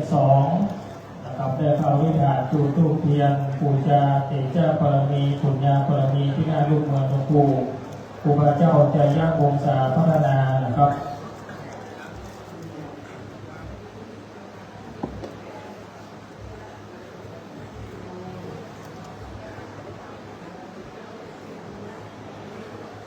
และอธิษฐานจุดเทียนบูชาพระเจ้าแก้ว5โกฏาทั้ง5เล่มนะครับท่านแรกเจริญพรโยมพ่อธนวัฒน์ชัยวุฒิดีเจธนวัฒน์คนเมืองนะครับพ่อธนวัฒน์ชัยวุฒินี่ก็ถือว่าเป็นสะพานบุญเป็นต้นบุญที่คอยประชาสัมพันธ์งานบุญประเพณีเปลี่ยนผ้าของเสด็จที่ครูบาหมอเจ้าพิจารณาปีได้มาตั้งโรงทานเลี้ยงไอติมผู้เป็นตอนเลยนะครับแล้วก็มาร่วมรับเป็นเจ้าภาพในงานประเพณีเปลี่ยนผ้าของเสด็จที่ครูบาหมอเจ้าพิจารณาปีทุกปีนะครับอยู่พ่อธนวัฒน์ชัยวุฒิดีเจธนวัฒน์คนเมืองนะครับอธิษฐานจุดเทียนบูชาพระเจ้าแก้ว5โกฏาเล่มที่2เจริญพรคุณโยมพลดิโลกเกษกุลคุณโยมสกุลีอุภักคุณ รัตนาอุบาสกรัตนาอุบาสิกาจากจังหวัดภูเก็ตนะครับซึ่งได้เป็นโยมอุปถัมภ์ของท่านครูบาเจ้าดอนเป็นศิษย์ในหลวงปู่ครูบาเจ้าเป็นศิษย์ในหลวงปู่ครูบาเจ้าชัยยะวงศาพัฒนานะครับเดินทางมาจากจังหวัดภูเก็ตวันนี้บินมาเพื่อมาร่วมในพิธีเปลี่ยนผ้าครองสรีระทิศหลวงปู่ครูบามัวเจ้าผู้แก่ข่าวผีนะครับโยมพ่อโยมเปิ้ลคอยให้การอุปถัมภ์ท่านครูบาเจ้าดอนท่านอาจารย์ครูบาเจ้าดอนอยู่วัดพระพุทธบาทพระโจ้นะครับเจริญพรคุณโยมนัชนีเจนพนิชการนะครับได้เข้าเรียกหาจุดเทียนบูชาพระเจ้าแก้ว5 โกธาเล่มที่ 3เจริญโยมแม่นัชนีเจนพนิชการนะครับศิษย์ในหลวงปู่ครูบาเจ้าชัยยะวงศาพัฒนาท่านมีความอุปถัมภ์ท่านครูบาเจ้าดอนท่านแต่หลวงปู่ครูบาเจ้าวงยังมีชีวิตอยู่นะครับก่อนที่ครูบาเจ้าวงจะละสังขารก่อนบอกให้โยมแม่รัชนีที่มาขออุปถัมภ์ให้ครูบาเจ้าดอนที่วัดพระพุทธบาทสนามเล่มที่ 4นะครับเชิญโยมป้าตุ๋ยโยมป้าภัยทั้ง 2 ท่านเลยนะครับโยมป้าตุ๋ยโยมป้าภัยจากกรุงเทพมหานครนะครับอันนี้ก็เป็นศิษย์ในหลวงปู่ครูบาเจ้าชัยยะวงศาพัฒนาตอนที่ท่านหลวงปู่ครูบาเจ้าวงได้มอบหมายให้ท่านครูบาเจ้าดอนมาดำรงตำแหน่งเจ้าอาวาสวัดพระพุทธบาทขนาดนี้ท่านของโยมป้าตุ๋ยโยมป้าภัยโยมแม่รัชนีเจริญพนิชการและหลายๆท่านมาให้การอุปถัมภ์ท่านครูบาเจ้าดอนส่วนวัดพระพุทธบาทขนาดนี้ได้เจริญรุ่งเรืองอยู่ที่ประจำมาจนถึงปัจจุบันนี้นะครับเชิญโยมป้าตุ๋ยโยมป้าภัย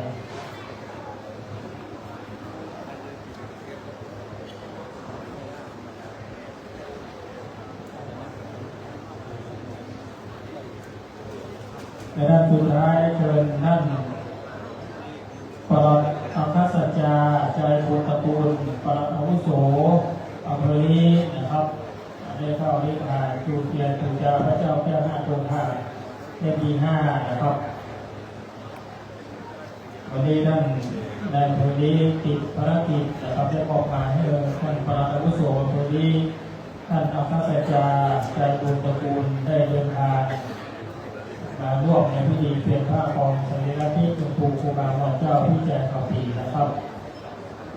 จะได้อธิษฐานเข้าจุดเทียนบูชาพระเจ้าแก้ว5 โกธาเล่มที่ 5นะครับ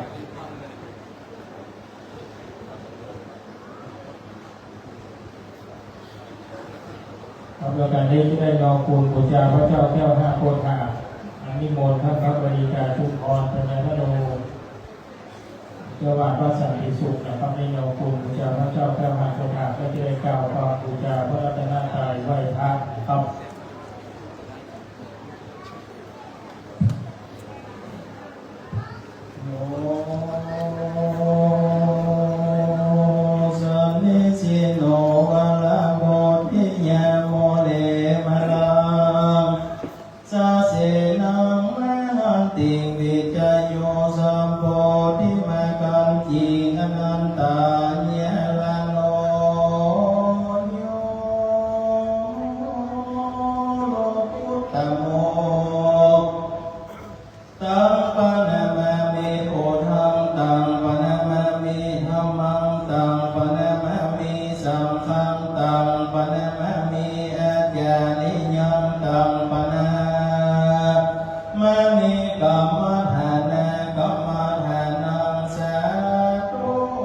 ก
ศรัทธาและโมลศรัทธาผู้ขาตั้งหลายก็จึงได้พากันสละนองคงไว้ตกแต่งแปลงพ้องน้อมนำมายังในเนื้อคานมีตั้งแนวเขามินทรงปล่อยน้ำอบน้ำหอมตั้งหลายมวลฝูงนี้แม้เวียนวางตั้งไว้เนื้อขันปันเป็นแหโกธาพระธรรมวิภาคเบื้องต้นหัวตีผู้ขาตั้งหลายขอถวายบูชายังพระมุนีตนสัสวาตั้งพระโพธิ์และพระบาทตั้งพระราชเจ้าและเจดีย์ตั้งม้อยสลีมหาโยยติธรรมนุลาเลิกแล้วอันเป็นพิเกลสมมกตังทัตติยวันโกธาอันล้วนสามแนวบ่เศร้าผู้ขาตั้งหลายก็ขอถวายบูชายังพระอริยสัมมาเจ้าตั้งหลายอันไม่มีพระมหาอัญญากุลทัญญาเด่นเจ้าเป็นเก้าตลอดถึงสมุติสังฆาบดีเป็นปริโยจตุทวารโกธาอันล้วนสี่แนวล้นที่ก็อาสังกัญญาผู้ขาตั้งหลายขอถวายบูชายังพระสมถกรรมฐานและพระวิปัสสนาญาณกรรมฐานดวงวิเศษอันเป็นเหตุเธอคงพานาสัตว์ทั้งหลายได้ลดจดถึงเวียงแก้วนิลปานแท้ดีลีปัญจมาโกธาวิภาคอันล้นหาผู้ขาตั้งหลายขอถวายบูชายังครูบาอาจารย์เจ้าผู้สั่งสอนยังศีลธรรมกรรมฐานแก่ผู้ขาตั้งหลายอันไม่มีพระมหากัสสปะเดชเจ้าเป็นเก้าลำดับลำดามารอดมาถึงครูบาเจ้าใจญาลังกาครูบาเจ้าสาลีวิจัยญาจนาครูบาเจ้าอาภิจัยเข้าปีครูบาเจ้าโมมาจักและครูบาเจ้าใจญาวงศาตลอดถึงครูบาจาริญาจันเจ้าจุโลกจุตนจุวละองค์อันเป็นครูบาอาจารย์ในบุคคลทั้งหลายวันนี้สายบุคคลทั้งหลายก็ขอนอบน้อมไว้ในส่วนพอสมมาลอนวัสมณศรัทธาและโมลศรัทธาผู้การทั้งหลายได้ประมาทตั้งแต่อเนกชาติหากมีโดยกายวาจีมโนกรรมอินทรีย์ตังโมอิริยาบถตั้งสี่รู้แจ้งที่ได้กระทำบรรลุแจ้งที่ลงมาได้กระทำดังอันก็ดีสัมจิจาก็ดีอสัมจิจาก็ดีผู้ขาทั้งหลายก็บวชเป็นบาปและเป็นกรรมเป็นนิวรณธรรมกรรมอันแก่การยับแหมเสียยังสักขะมกะหนทางจะขึ้นไปสู่จันฟ้าและเนรพันเสียแก่สมณศรัทธาและโมลศรัทธาผู้ขาทั้งหลายจูผู้จูคนจูตนจูวละองจูใหญ่น้อยใจยิ่งนักจุงจำมีเตี้ยงแต่ดีลีพุทธปูจามหาเดชาธรรมปูจามหาปัญญาสังฆปูจามหาลาภปูจาลาหิปูจายโตพุทธิยติจาสาวะเกปปัญจสมาธิกันเตติเนโสกาปริเดเวเตตาดิสิปุจายโตนิพุทเตอพุทโตนาจาสกะตุงิเมตตามาปิเกนาจิอิมินาคิตุปะปุภาลาจาปุจากลวะกัมเมนะเมตตาญาพุทธัสสะทัสสนัจจาลาภามิหังยาวานุปัจจโตโพโตเมตโยเดวะโพจิโตสังสลิสังสลันโตปิอปัญญินาคมามิหังนิพพานะปัจจโยตุโนนิจั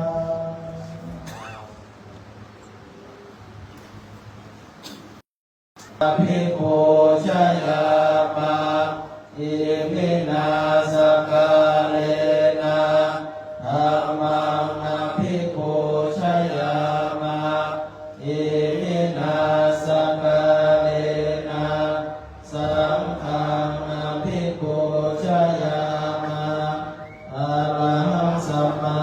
สัมพุทโธภะคะวาพุทธังภะคะวันตังอภิวาเทสวากขาโตภะคะวะตาธัมโมธัมมังนัมมัสสามิสุปฏิปันโนภะคะวะโตสาวกสังโฆสังฆังนามามิ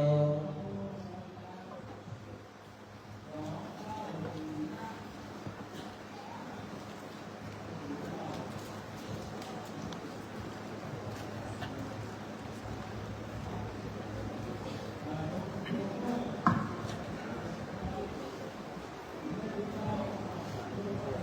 สาธุกาสะปยังพันเตติสวเนนะสถิปัญญังกัสสวนะกตังปัญจศีลานิยาจามาตุติยัมปีมยังพันเตติสรเนนะสถิปัญญังกัสสวนะกตังปัญจศีลานิยาจามาตติยัมปีมยังพันเตติสรเนนะสถิปัญญังกัสสวนะกตังปัญจศีลานิยาจามาสาธุกาสะนะโมตัสสะภะคะวะโตอะระหะโตสัมมาสัมพุทธัสสะนะโมตัสสะภะคะวะโตอะระหะโตสัมมาสัมพุทธัสสะนะโมตัสสะภะคะวะโตอะระหะโตสัมมาสัมพุทธัสสะนะโมตัสสะภะคะวะโตอะระหะโตสัมมาสัมพุทธัสสะนะโมตัสสะภะคะวะโตอะระหะโตสัมมาสัมพุทธัสสะนะโมตัสสะภะคะวะโตอะระหะโตสัมมาสัมพุทธัสสะพุทธังสรณังคัจฉามิ พุทธังสรณังคัจฉามิ ธัมมังสรณังคัจฉามิ ธัมมังสรณังคัจฉามิ สังฆังสรณังคัจฉามิ ทุติยัมปิพุทธังสรณังคัจฉามิ ทุติยัมปิพุทธังสรณังคัจฉามิ ทุติยัมปิธัมมังสรณังคัจฉามิ ทุติยัมปิธัมมังสรณังคัจฉามิ ตติยัมปิพุทธังสรณังคัจฉามิ ตติยัมปิพุทธังสรณังคัจฉามิ ตติยัมปิธัมมังสรณังคัจฉามิ ตติยัมปิธัมมังสรณังคัจฉามิ ตติยัมปิสังฆังสรณังคัจฉามิ ตติยัมปิสังฆังสรณังคัจฉามิ นาทิปาตาเวระมิสิกขาปัตตังสมาธิยามิ ปานาติปาตาเวรมณีสิกขาปะทังสมาธิยามิ อิมาตานาเวระมิสิกขาปัตตังสมาธิยามิ อาทินาปานาเวรมณีสิกขาปะทังสมาธิยามิ อามิสุมิชฌาจาราเวระมณีสิกขาปัตตังสมาธิยามิ กาเมสุมิจฉาจาราเวรมณีสิกขาปะทังสมาธิยามิ สาวกาเวระมณีสิกขาปัตตังสมาธิยามิ มุสาวาทาเวรมณีสิกขาปะทังสมาธิยามิ สุราเมรยะมัจจปมาทัฏฐานาเวระมณีสิกขาปัตตังสมาธิยามิ สุราเมรยะมัชฌปมาทฐานาเวรมณีสิกขาปะทังสมาธิยามิ มานิปัญจสิกขาปัตตานิสีเลนะสุขติยันติสีเลนะโภคสัมปตาสีเลนะนิพุติยันติตัสสมาสีลังวิโสทัจเจ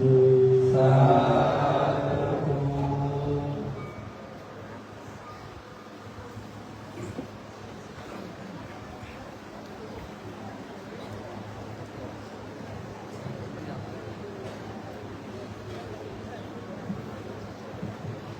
สำหรับการที่จะได้มีมนต์พระสงฆ์ที่ดีนำโดยหลวงพ่อ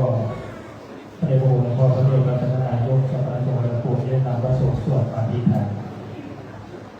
นะโมตัสสะภะคะวะโตอะระหะโตสัมมาสัมพุทธัสสะนะโมตัสสะภะคะวะโตอะโตสัมมาสัมพุทธัสสะนะโมตัสสะภะคะวะโตอะระหะโตสัมพุทธัสสะกุศลธรร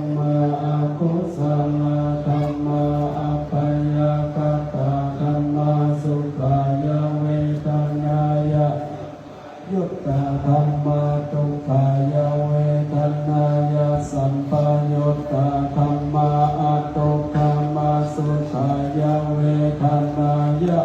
ปยุตตาธรรมาวิปากาธรรมาวิปากาธรรมะธรรมาเนวาวิปากานาวิปากาธรรมาอุปาทินโนปาตานิยาธรรมาอนุปาทินโนปาตานิยาธรรมาอนุปาทินานุปาตาธรรมาสังกิเลกาสังกิเลสิกาธรรมาอสังกิเลกาสังกิเลสิกาธรรมากิเลกาสังกิเลสิกาธรรมาสวิตกาสวิจาราธรรมาอวิตกาวิจารามัตตาอวิตกาวิจาราสากตาธรรมาสุขาสากตาธรรมาอุเบกขาสากตาธรรมาทัสสเนนะปะหะตัพพะธรรมาภาวนายะตัพพะธรรมาเนวะทัสสเนนะนะภาวนายะปะหะตัพพะธรรมาทัสสเนนะปะหะตัพพะเหตุกาภาวนายะปะหะตัพพะเหตุกาธัมมาเนวะทัสสเนนะนะภาวนายะปะหะกาธัมมาจยคามิโนธัมมาอปัจจยคานิโนธัมมาเนวะจยคามิโนนะปัจจยคามิโนธัมมาสิมาเสกาธัมมาเนวะเสกานาเสกาธัมมาปริตตาธัมมามหากาตาธัมมาอัปปมานาริตารัมมานาธัมมามหากาตารัมมานาธัมมาอัปปมานารัมมานาธัมมาหินาธัมมามัจฉิมาธัมมาจัตตานิยตาธัมมาสัมมัตเตนิยตาธัมมาอนิยตาธัมมามะนาธัมมามัคคะเหตุกาธัมมามัคคะปิปัตติโนธัมมาอุปปันนาธัมมาอนุปปันนาธัมมาอุปปาทิโนตาธัมมา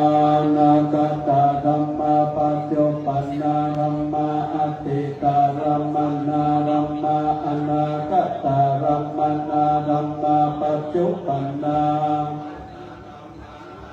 ตาธัมมาภาหิตาธัมมาอัจจตาภาหิตาธัมมาอัจจตารัมมนาธัมมาภาหิตารัมมนาธัมมาตาภาหิตารัมมนาธัมมาสนาสัพพติกาธัมมาอเนกัสสนาสัพพติกาธัมมาสนาปฏิฆาธัมมาเหตุปัจจโยอารัมมณปัจจโยอาติปฏิปัจจโยระปัจจโยสัมมันันตระปัจจโยสาชาตปัจจโยอัญญปัญญปัจจโยจโยปันนิสยปัจจโยปุเรชาตปัจจโยปัจจจาตปัจจโยอาเสวันนาปัจจโยกัมมาปัจจโยจโยอาหารปัจจโยอินทรียปัจจโยชานะปัจจโยมัคคะปัจจโยสัมปายุตตปัจจโย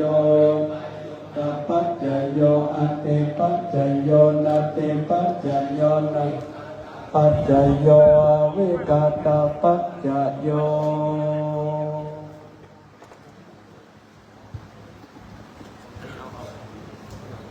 ขอประสงค์นำโดยพระเดชพระคุณหลวงพ่อพระนิรัตนนายกเจ้าคณะจังหวัดลำพูนได้นำพระสงฆ์สวดมาตีตาเป็นที่เรียบร้อยแล้วโอกาสนี้จะได้โอกาสเย็นตานะครับในช่วงโอกาสเย็นตานี้จะได้ทำพิธีเปลี่ยนผ้าของศิลาทิศก็ขอฝากอนุเคราะห์พระสงฆ์ที่มีส่วนเกี่ยวข้องนะครับผมนิมนต์นั่งอยู่กับที่กับเรื่องแล้วก็เพื่อผลงานมันเสียนะครับพระบริการชุมพรพญานาโดเจ้าวาดวัดสันติสุขจะได้โอกาสเรียนตามใน ช่วงขณะที่ทำพิธีเปลี่ยนผ้าของศิลาทิพย์นี่แหละครับ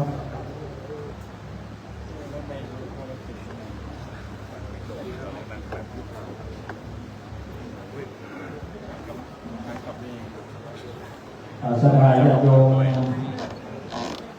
ที่มีเศษแบงเศษใบก็เตรียมเศษแบงเศษใบไว้นะครับเนาะท่านพระไปจากชุมพรครูบาอาจารย์ก็ได้โอกาสเดินทางจากโอกาสเดินทางแล้วจะได้นำบาตร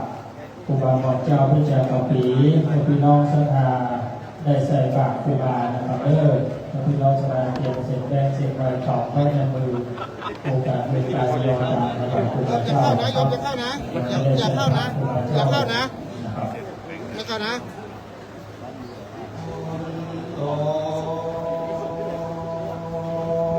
เทวตาสังฆา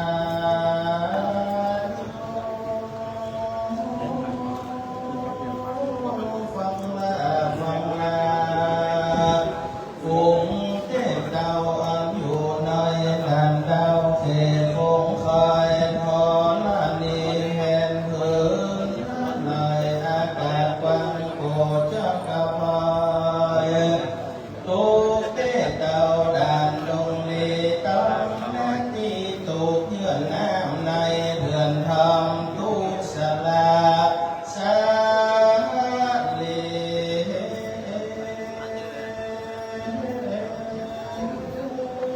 ตั้งเสียญญาและวาลีตั้งอีลีปปตินาเกปุรุเทอสุเลมามวลมีตั้งกลุ่มพังกัง เห็นชัดอยู่ในมือถือกันก็แพ้ก็เห็นชัดในมือถือกัน ได้ลาตะเมจีติลาเต้าองค์อินมนุสโลกเมืองดินเอามาลินจันฟ้าสอกันมาเจอตัวตั้งโกโซนาสากอมาแห่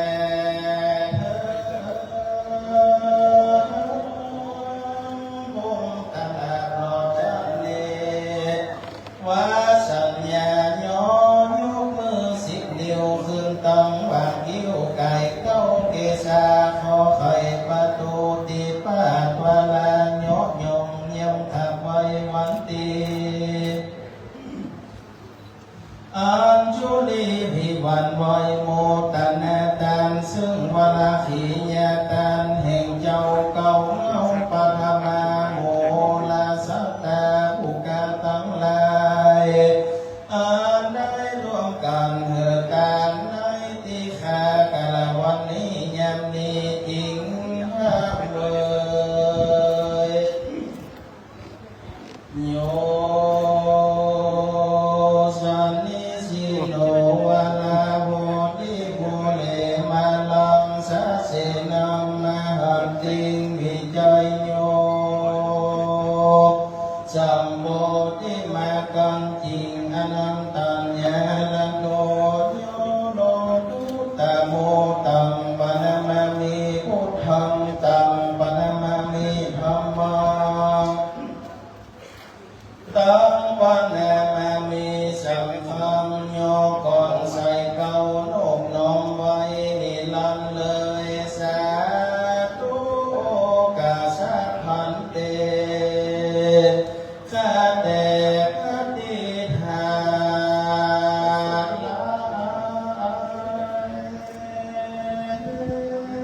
ลันตนาหันเพวพระเจ้าแก้วตั้งสามพระกันอันตะโลงแก้วเจ้าตั้งสามพระกันอันยิ่งกว่าแก้วใดๆในโลกาแก้วตั้งหลายต่างๆนานาแม้นว่าแก้วแก้มฝนเส้นหาบ่ยังบ่เต้าแก้วเป็นกาสามดวงแก้วตั้งหลาย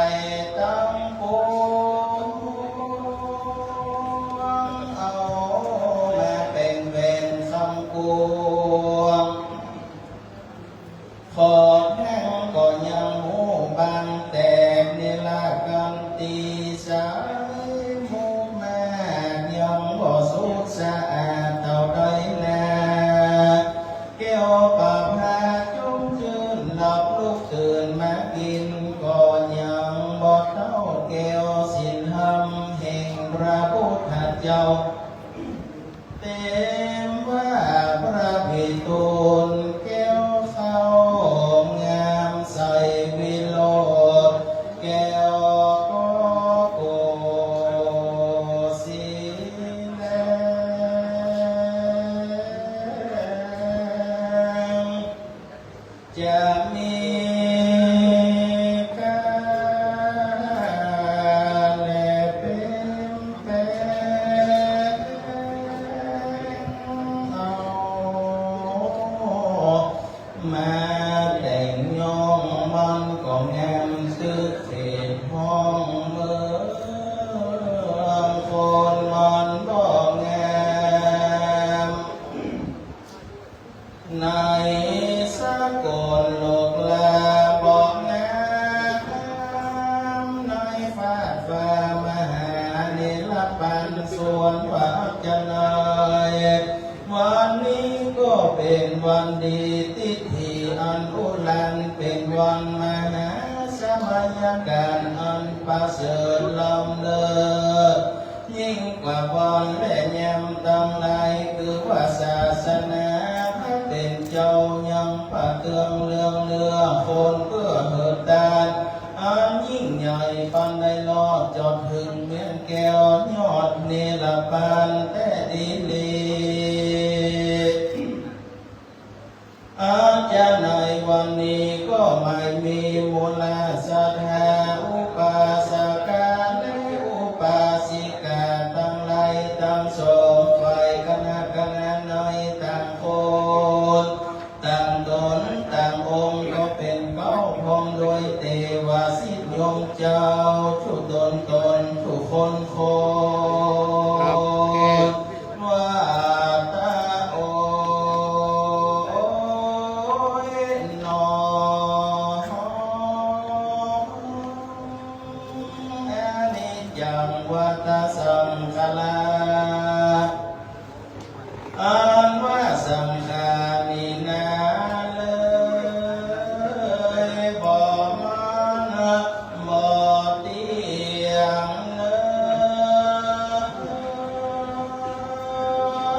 ลูกความเงียงไปมาลูกจะลาเท่าแก่บ่เว้นแม่คนใดแม้นจะหลบหนี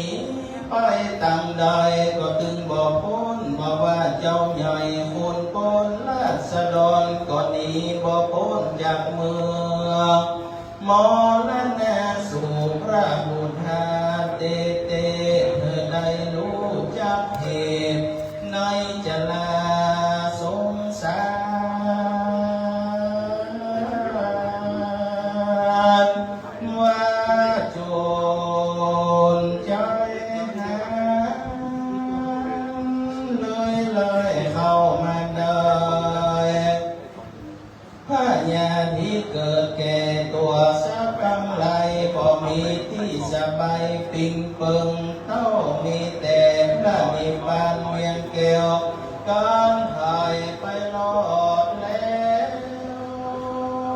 วก็จะบ่ได้ติกมาเกิดมากำเนิดเป็นคนอิทานิปัสสันตาก็มาเล่นหายังสรีระลังสำคัญมันนี้ลูกศิษย์ลูกหาและมูลศรัทธาข้าเจ้าตั้งหลายตั้งตนตั้งคนตั้งองค์ก็ได้ประกันมาลำเลิกเกิดถึงในกุลศีลกุลธรรมกรรมฐานแห่งหลวงปู่คุ้มบามอนเจ้าวิจัยข่าวเต็ในกาลวันนี้เหตุว่าครบรอบมรณการ48 ปีมาเติมตันครบป่วยสมณะศรัทธาข้าเจ้าทั้งหลายจึงได้นิมนต์และอาราธนายังครูบาพระมหาสังฆานุเถระเจ้าตั้งตนตั้งองค์ก็ได้ตกบาตรเต้ามาเป็นทรงพิธีในงานทำบุญทับกินนานุปทานและเปลี่ยนค่าของสรีระลังสำคัญ น้อยกาลวันนี้ก็เป็นที่ปริปุณณาเมียนเสกุศลบุญญาผีร้อยสีกินยาการตั้งหลายมวลฝูงนี้นามีมาสมณะสัทธาผู้ขาตั้งหลายเจ้าใดขออุทิศฝากไปหายังฝูงเตปาอันอยู่ไกลขอบสีมาลูกนิ้วน้องยื่นภาษาพาค่อยเสียงตัวองค์อินเทวพุทธเทวดาเจ้าอันอยู่เฝ้ารักษายังวัดวาศาสนาวัดพระพุทธบาทพนามฐานันตระวิเศษตตินีเป็นต้นเทวดาเจ้าอันอยู่เฝ้ารักษายังตนตัวแห่งเจ้ามูลศรัทธาทุกคนจุ่งใดแม่มาตานุโมตนาตันจิมสมณะศรัทธาและมูลศรัทธาข้าเจ้าทั้งหลายตั้งแต่กะละวันนี้ไปหน้าสมณะศรัทธาผู้ข้าทั้งหลายได้จำเริญกันกุ่งรุ่งเรืองในหน้าที่การงานกรรมโลกวาโสกรรมวาโลกกรรมวาภัยกรรมวาโอดกรรมวายากรรมวาญากรรมวาจนนี้ขออย่าได้มาบังเกิดจิตสมณะศรัทธาผู้ข้าตั้งหลายจุตนจุคนอันใดมาร่วมกันกระทำบำเพ็ญในงานติฆากะละวันนี้ยังมีจริงทุกวังสาตุโอกาสาอิมานิอภิภูปะภูภาลจัตนังกิลนาปัจจัยตัญญาวัตถุตานังอุริสัตานังสัพจังเตมะปุเจมะตุติยัมปิตาติยัมปิสาธุโอกาสาเอมานิอภิรูปะภูภาลจัตนังกิลนาปัจจัยตัญญาวัตถุตานังอุริสัตานังสัพจังเตมะปุเจมะพุทโธโนธัมโมโนสังโฆโนพุทโธกะละโวธัมโมกะละโวสังโฆกะละโวพุทธังธัมมังสังฆังนะติภาเวนะโมวิสุทธังติภาเวโลกนัสสังสัพพังตุสังขะมันตุโน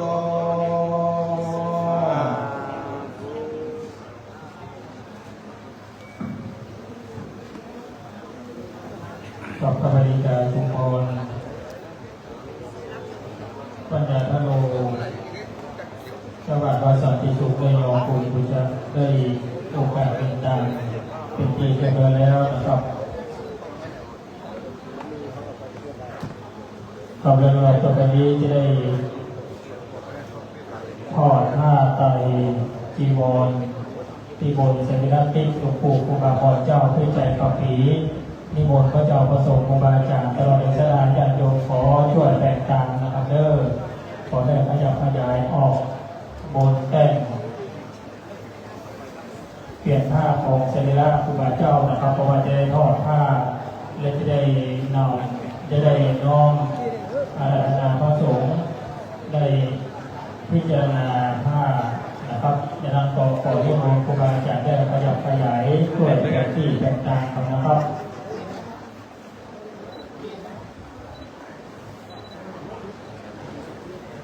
จะได้ทอดผ้า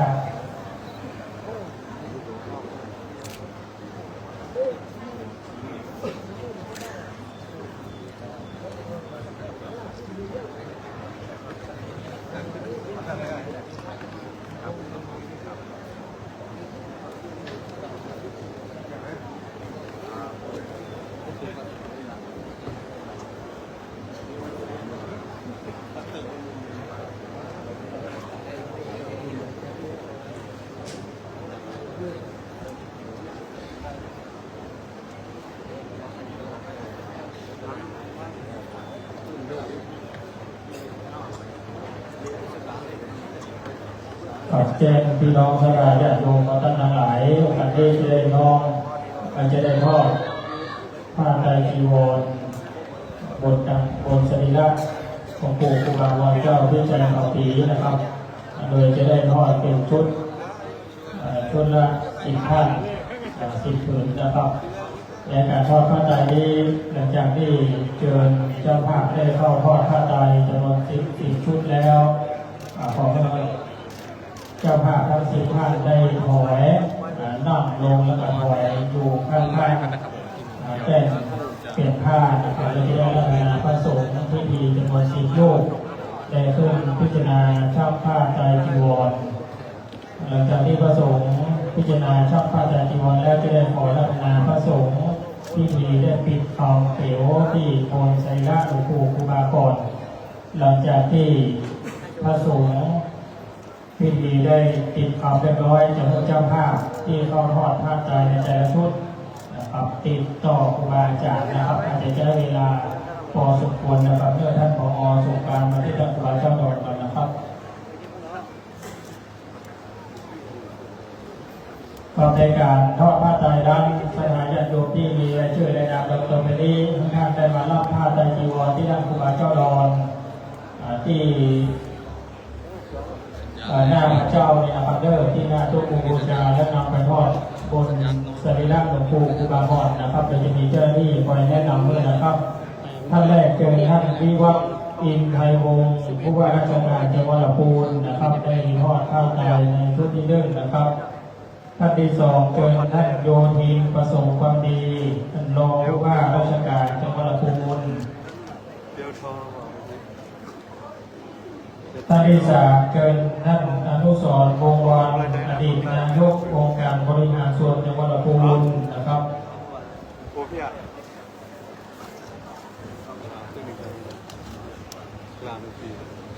ท่านที่4เจอท่านสสนำสอนมณีรัตน์สมาชิกสภาสมาชิกสภา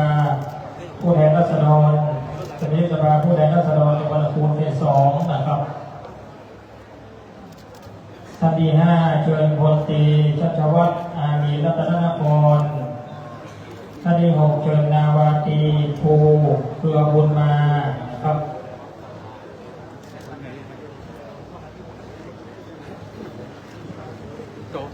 ท่านที่7เชิญคุณท่านไพรัตน์ยะสง่ารองนายกองค์การบริหารส่วนจังหวัดลำพูนนะครับ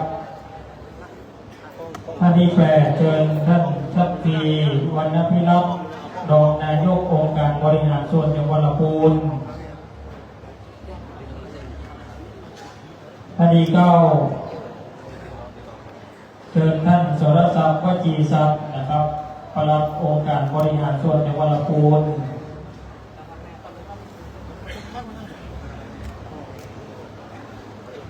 และท่านที่10เชิญโยมพ่อจารึกกันตะนรมิตรกุลนะครับได้เข้าทอดผ้าไตรในชุดที่1นะครับจำนวน10 ท่านมองนะครับวางบังคับกันละล่ะลงไปน้ำปูคาร์มี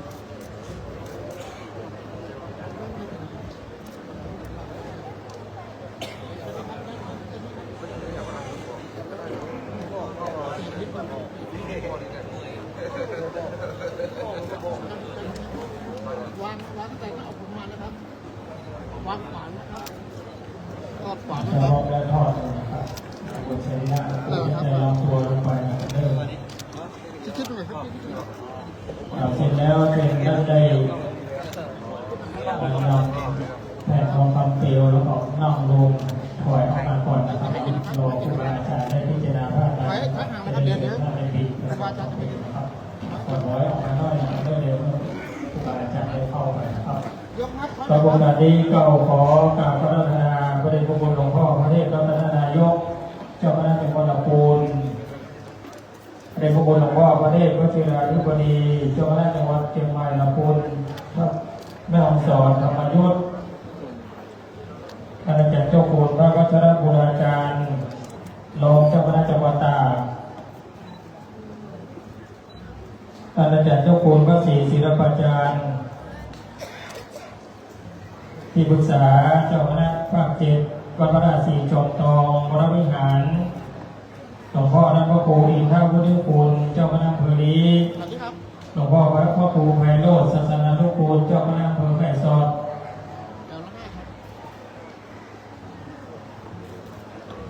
หลวงพ่อท่านพระครูพิวัตรธนาภิบาลเจ้าคณะอำเภอพวกพระหลวงพ่อท่านพระครูสุเทพมงคลการเจ้าคณะอำเภอท่าสมยางจังหวัดตากหลวงพ่อท่านพระครูชัยรัตนบรรพตเจ้าคณะอำเภอตุ้งเสลี่ยมสุโขทัยและท่านพระครูวิโรจน์กัญจนาเขตเจ้าอาวาสวัดอุทยานนนทบุรีนะครับ10 รูปได้เมตตาพิจารณาผ้าไตรจีวรชุดที่1ครับ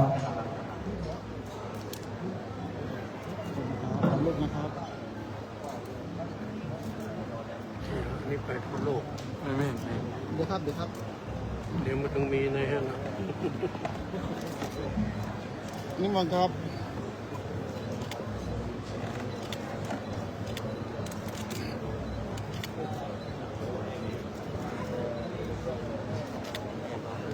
นี่มันปิดทองเลยครับ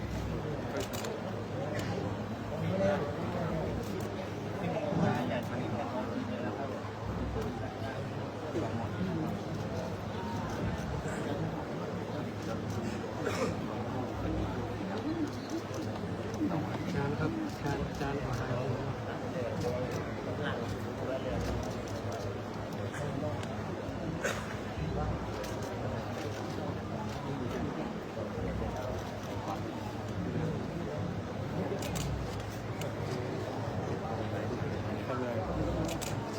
รู้เดี๋ยวไม่ทันเดี๋ยวเห็นคน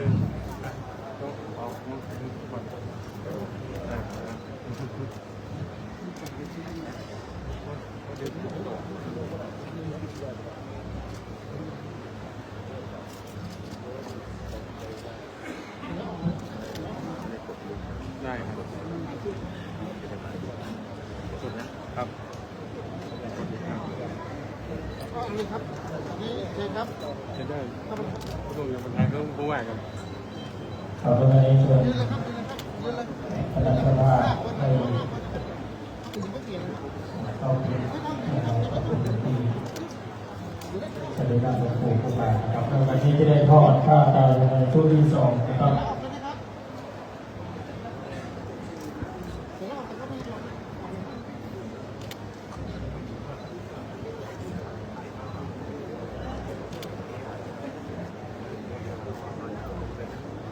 ต่อในชุดที่2เจริญพรด้านสายานโพสุวรรณด้านรองผู้อำนวยการสำนักงานเขตพื้นที่การศึกษา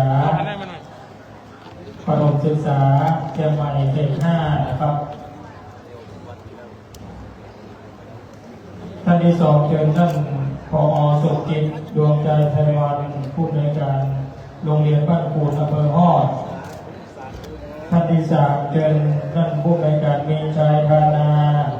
ผู้อำนวยการโรงเรียนบ้านคงแดนโต้หัวจ้า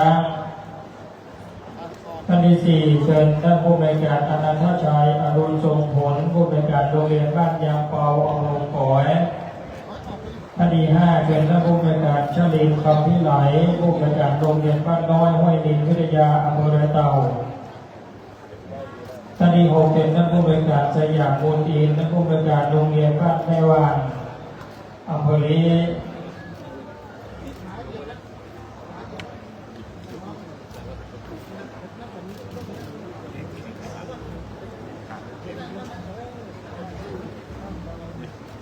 ด้านที่7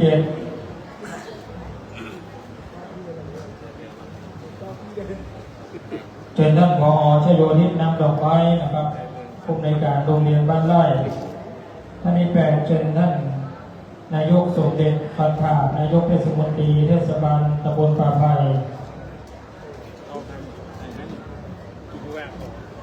ท่านที่9เชิญท่านนายกประเวศคงยืนนายกเทศมนตรีเทศบาลตำบลศรีวิจัยท่านที่10เชิญท่านนายกคณาธิปุตตมานายกองค์การบริหารส่วนตำบลเวียงแก้วนะครับ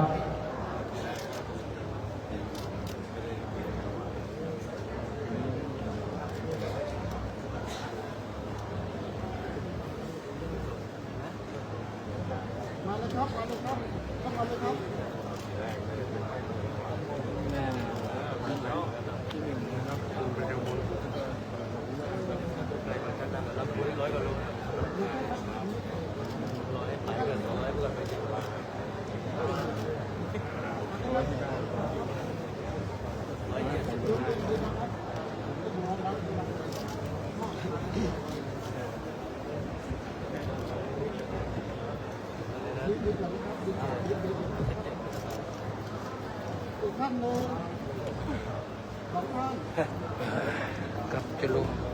เชิญท่าน จานเต็มกล้องแล้วครับได้สดเต็มกล้องอ่ะ เป็นคนเรียนคำสอนไม่ได้เดี๋ยวไม่เห็นรูปตัวเองอีกจากพี่น้องอุปอย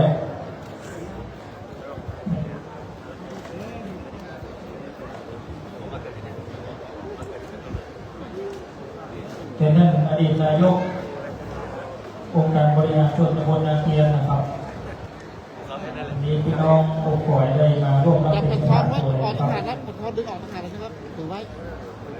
ตะท้องถือไว้ทหารครับทอดขวานนะครับตั้งแต่หน้าอกลงไปทอดเลยครับลงเลยครับตามลงมาเดี๋ยวสมมติหลอกสมมติขึ้นมาเลยหน้าอกลงมาหน้าอกขึ้นบนข่าวต่อไปสารัตนาพระสงฆ์พิธีจำนวน4รูปนะครับหลวงพ่อท่านพระครูประทับสังฆทินรองเจ้าคณะอำเภอหลวงพ่อพระครูในภาคีโกศลที่ปรึกษาเจ้าคณะอำเภอแม่สอดจังหวัดตากพระครูอดุลมงคลรองศรีรองเจ้าคณะอำเภอแม่ละมาดท่านพระครูสิทธิจิตตานุยุทธรองเจ้าคณะอำเภอแม่สอดพระครูกิจจาภรณ์พระครูสุกิจจาภรณ์นะครับเจ้าคณะตำบลตาจี้พระครูพิพัฒน์ธรรมวิมลเจ้าคณะตำบลนาโป่งเขต 1พระครูประกาศบุญญากรเจ้าคณะตำบลแม่สอดเขต 1พระครูกัลยาณธรรมนิวิทย์นะครับวัดเจ้าวาดวัดหลวงศรีเตี้ยพระครูพิมลอาภากรเจ้าคณะตำบลแม่กาสาเขต 2อำเภอแม่สอดและพระครูพิบูลสรกิจนะครับครูบาประกอบบุญวัดมหาวรนะครับ4รูปได้ยินเมตตาพิจารณาซักผ้าแต่จีวรด้วยบนสรีระวางวันเจ้าพิจัยกับผีนะครับในช่วงที่2นะครับ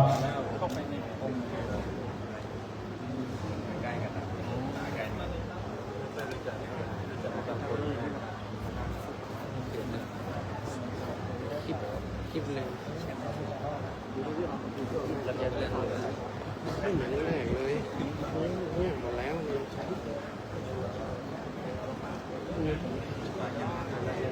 ที่ไหนนะเป็นหมอไม่ตรงกัน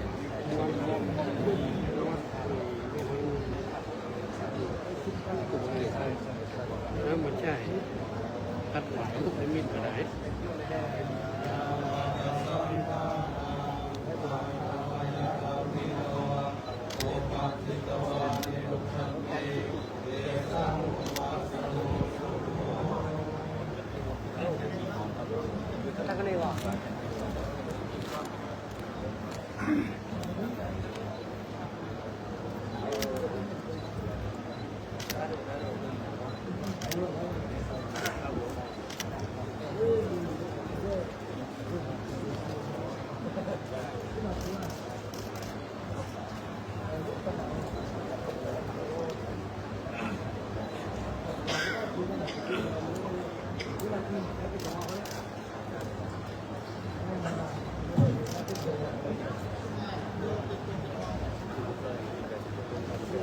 อยู่อีกอะเนาะชุดนู้นโอเคเดี๋ยวต้องมาแกะเอาของมาแกะเอาของมาแกะเอาเกมยี่สิบก็ยี่สิบไป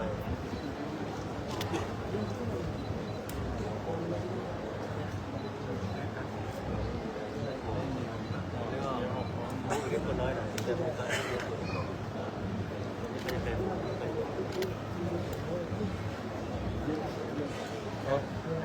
คนนี้เหรอ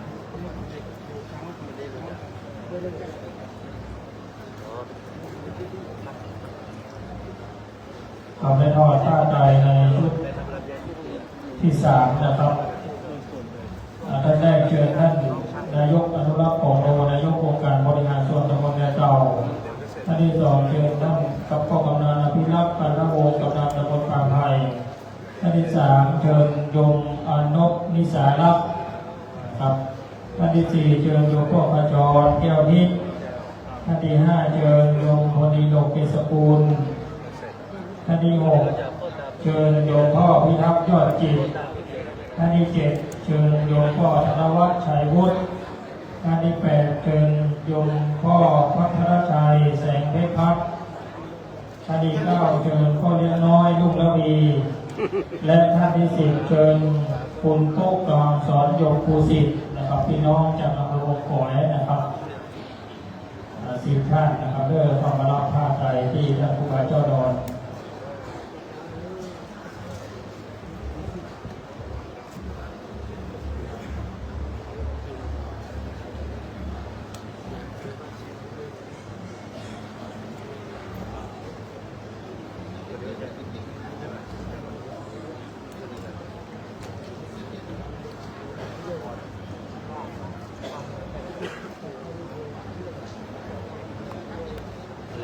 แล้วบัวน้อยใช่ไหมครับ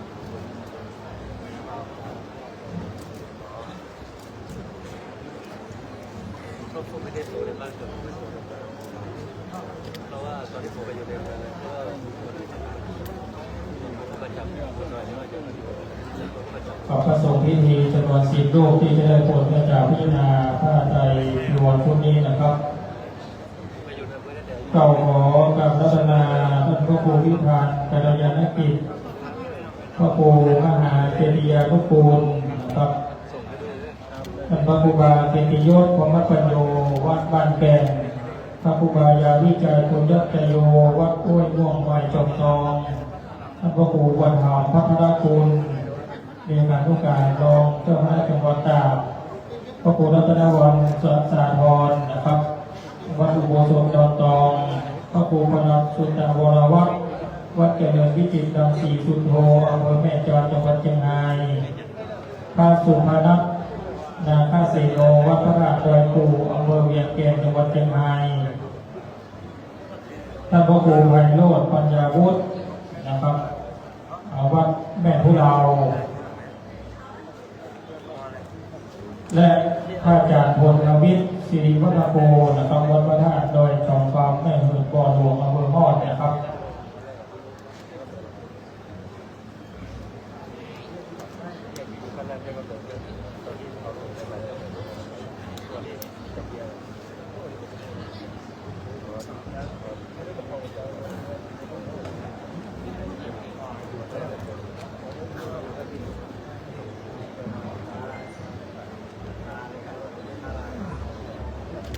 ปฏิบัติท่านพระครูปฏิจัยโกศลเจ้าหน้าตำบลดอยเต่าปูทุ่งวัดแปดห้าท่านพระครูสุจินรัตนาลังการเจ้าหน้าตำบลบ้านแอนองค์การวัดไหลแก้วนะครับ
กับในทอดพระจันทร์ในช่วงสุดท้ายนะครับ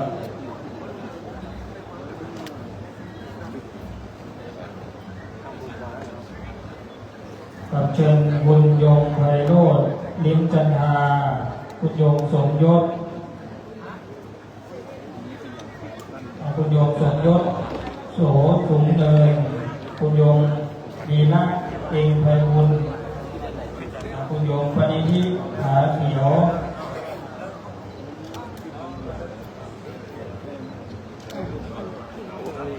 ท่านที่ห้าเชิญคุณยงสมภพ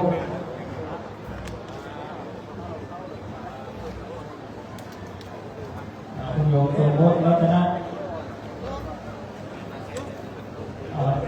นพรวาสกุลนะครับมาจากไหนนะคุณโยมวีระเองไพบุญคุณโยมอนุภาพเดือนเลิศวิริยะกรุงเทพมหานครเ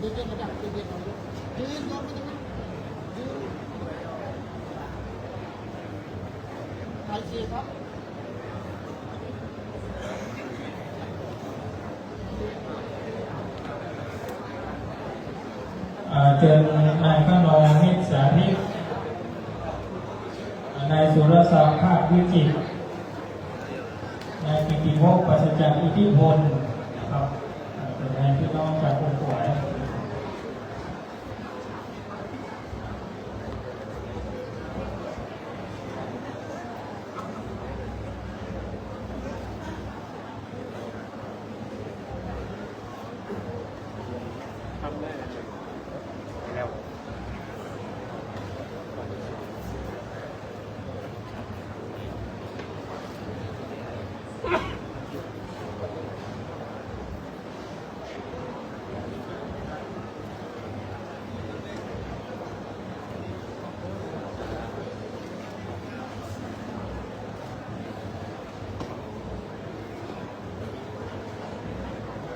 เชิญคุณปริทัศน์ลูกดาวทองนะครับ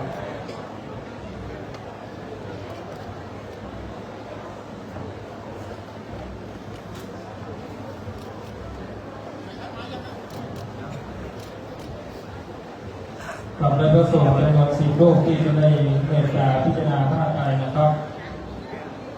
จากวัฒนธรรมด้านพระครูสุเทพสุธาลังการรองเจ้าคณะอำเภอลูกเสลี่ยมจังหวัดสุโขทัยลูกพิเรื่องนะครับท่านพระครูโกศิษฐ์ชัยวงศ์ลูกที่3พระอธิการสุพจน์ตะบุญโยลูกที่4พระอธิการวีรชัยวีรชโยลูกที่5พระบริการชุมพรปัญญาโลลูกที่6พระบริการพงเพชรเตชะวโรลูกที่7พระครูสังฆรัตน์กิจนิติทัศน์นะครับวัดสปูน้อยนะครับรูปที่8พระครูวินัยพรพุทธิชัยรูปที่9ท่านพระมหาวงศ์พิสุทธิ์นะครับเลขาธิการเจ้าคณะอำเภอตุ่มเสลี่ยมสุโขทัยในรูปที่10ท่านพระอาจารย์พุทธิชัยนะครับจากลำปางนะครับครับ10รูป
มีครบ40ลงไลฟ์สดด้วยเหรอพี่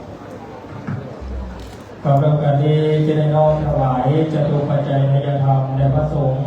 และก่อนที่จะได้น้อมถวายแด่พระสงฆ์น่าจะได้น้อมถวายกันพระพุทธพระธรรมเป็นเบื้องต้นนะครับ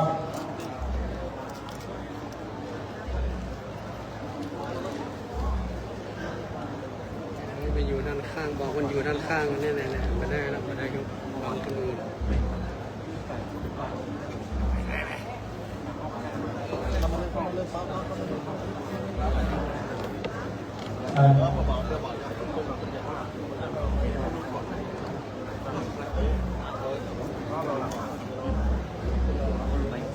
เชิญด้าน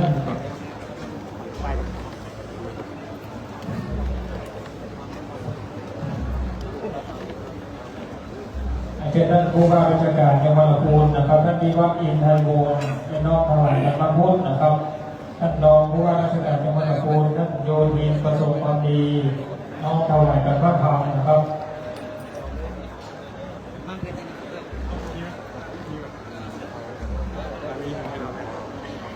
เชิญ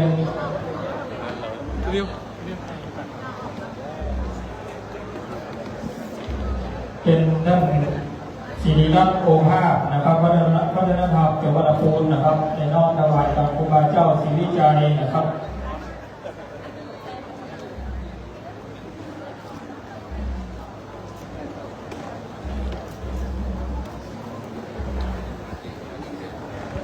คุณนอแก้วอุตโนนะครับผู้อำนวยการสำนักงานพระพุทธศาสนาจังหวัดลำพูนน้องถวายกับครูบาเจ้า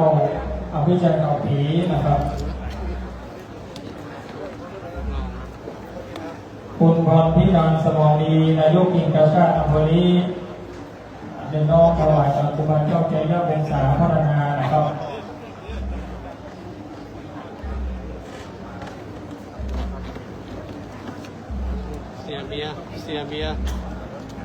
เสียเบียร์เอามือค้างไว้ก่อนก่อน ขอน้องถวายพระสงฆ์ที่ดีตั้งแต่หลวงพ่อพระเทพรัตนนายกนะครับเจ้าหน้าที่เขาช่วยจำตัวนะครับเด้อผมจะอ่านในชื่อไปเรื่อยๆนะครับเชิญท่านรองนิพนภาวัฒนาสกุลไทยรองผู้อำนวยการโรงเรียนเวียงเจดีนะครับเชิญเลยนะครับใ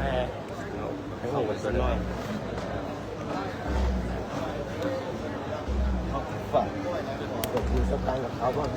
เชิญคณะคุณโยมวิภานันท์บุญอิงคุณโยมธาราพรเทระแนว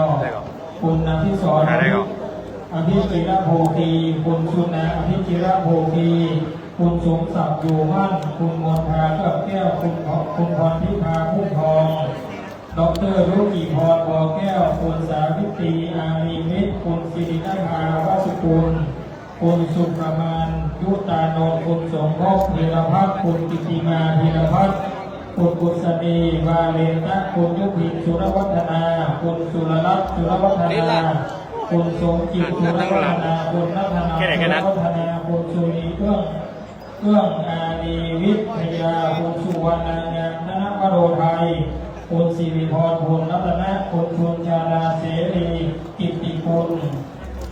คุณสุมาณีแสงสว่างนะครับ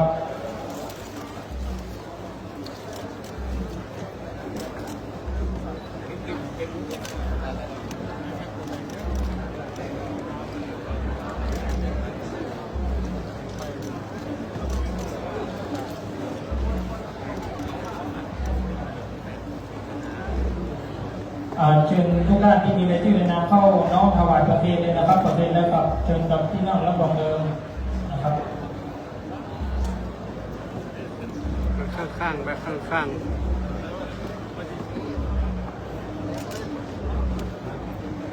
เชิญพ่อหลวง ๆ พระวัชชัยอุปพงศ์114นิวหานองนะครับสทวราพรพรพิธาคุณพัชรพลคุณกันธิกาสุวรรณสมีนะครับส่วนแทนพี่น้องจากบ้านปากเหมืองอำเภอสระพีเชียงใหม่นะครับน้อมถวายพระสงฆ์นะครับ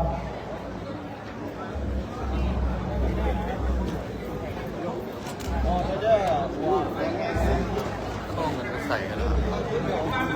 ข้อมันจะใส่กัน ขอบคุณการนี้พี่น้องสลาเอานั่งลงเด้อเอาปอนเด้อสลาเด้อเอาปอนเอาปอนปอนเอาปอนปอนเอาปอนเอาปอนเด้อนั่งลงนั่งลงเอาตรงมือขึ้นสลาเด้อครับปอนเด้อปอนเด้อท้องเอาไปที่ร้านข้าวหลามยะถาวาริวาหาปุราปานิโภเรนติสาจังเววะเมวะอิโตตินังเปตานังกัปปติอิจิตังกัปติตังโกตังกิปังเมวะสมิจจตุสัพเพปุเรนตุสังฆปาจันโนระโสยถามานิโกติระโสยถาสัพพิติโยสัพพะโรโควินัสสัตโตมาเตภวะตันตรายโยสุขิติกายุโกภวะอภิวาตันาสิริสานิจังปัจจายิโนจัตตารโอหัมมาวัตันติยุวันโนสุขังปังลังยังจะโคตังกินาลินาสังฆมิโสปะเตทิภารตังนิตายัสสะฐานาโสปะกัปปติโสยาติตัมโมจะอัญญังนิตัสสิโตชาจักตาอุราราบัลลัญจะภิกขุนัมมโนปฏินังตุเมหิปุญญังปะอันนาปะกังติภวันตุสัพพะมังคลังละขันตุสัพพะเทวตาสัพพะพุทธานุภาเวนัสสะโสติภวันตุเตพระมังคลังละขันตุสัพพะเทวตาสัพพะธัมมานุภาเวนัสสะโสติภวันตุเตภวันตุสัพพะมังละขันตุสัพพะเทวตาสัพพะสังฆานุภาเวนัสสะโสติภวันตุเตสาธุสาธุสาธุเอาหันหน้าไปยังพระพุทธปฏิมาพระประธานเก่าขอบบูชาพระรัตนตรัยไหว้พระเดวองเวียนกันเด้ออะระหังสัมมาสัมพุทโธภะคะวาพุทธังภะคะวันตังอะภิวาเทมิสวากขาโตภะคะวะตาธัมโมธัมมังนัมมัสสามิสุปฏิปันโนภะคะวะโตสาวกสังโฆสังฆังนามามิเอาสนาเอาต่อไปจะได้รัตนาสัญลักษณ์สังฆครูบาเจ้ายืนโพธิทานจะได้รัตนาสัญลักษณ์สังฆครูบาเจ้ายืนโพธิสถานนั่งลงเด้อสถานนั่งลงนั่งลงสถานออกเด้อสถานออกสถานออกเด้อสถานออกก่อนนอกจะได้รัตนาสัญลักษณ์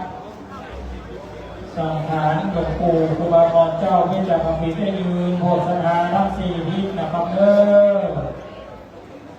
อสถานมุหอนั่งลงนั่งลงสวดสุปฏิปันโนถวายครูบานะครับเด้อเจ้าหน้าที่จะได้รับราชการสัญลักษณ์หลวงปู่ครูบาเจ้ายืนนะครับสุปฏิปันโนภะคะวะโตสาวกสังโฆสุปฏิปันโนภะคะวะโตสาวกยายาปฏิปันโนภะคะวะโตสาวกสังโฆสามิจิปฏิปันโน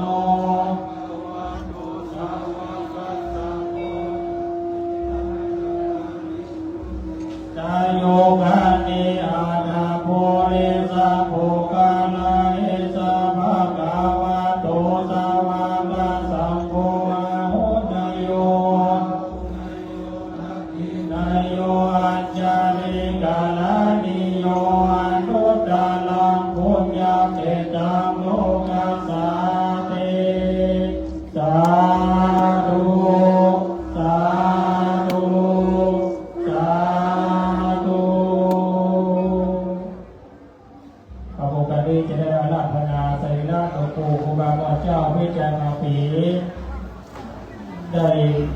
ปฏิสถานที่บนปราสาทต่างสรีระในหอพระสงฆ์หอเพลนะครับเด้อพี่น้องศรัทธาญาติโยมสาธุชนท่านทั้งหลายนั่งลงก่อนนะครับจะได้สมาการละวะสรีระครูบาเจ้าได้เปลี่ยนผ้าครูบาเจ้าได้ขึ้นที่ต่ำได้ย่ำที่สูง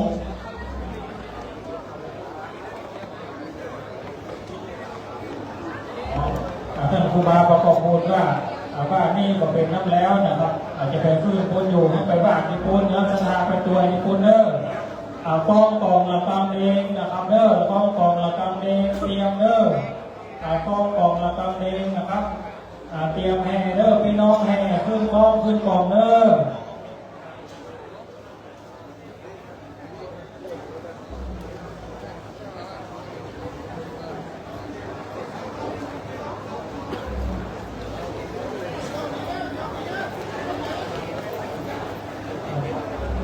เจ้าหน้าที่เขาช่วยเจ้าหน้าที่เขาช่วยยกตู้ครอบเตือน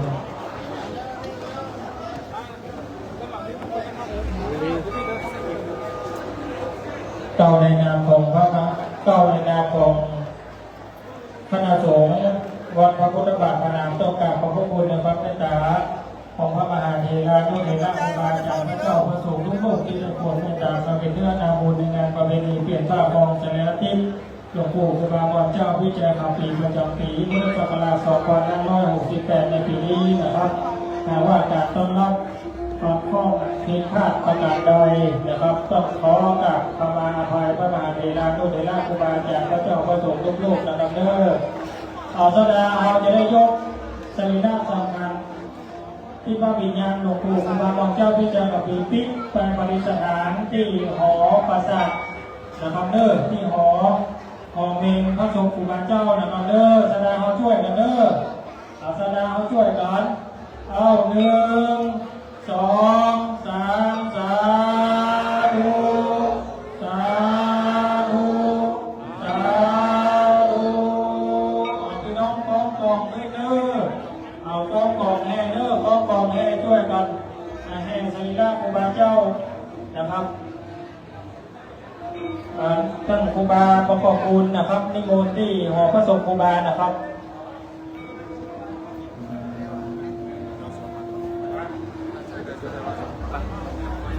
พี่น้องศรัทธานั่นพระครูโคสิทธิ์ชัยวงศ์ช่วยดูขบวนเลยนะครับเด้อท่านครูบายาวิจัยถ้าไปถึงที่หอประสาทเวียนแก้วพระสัจจะหอพระสงฆ์แล้วเพื่อเอาหัวครูบาเพื่อเอาหัวครูบาเข้านะครับเพื่อเอาศีรษะครูบาเข้านะครับเด้อ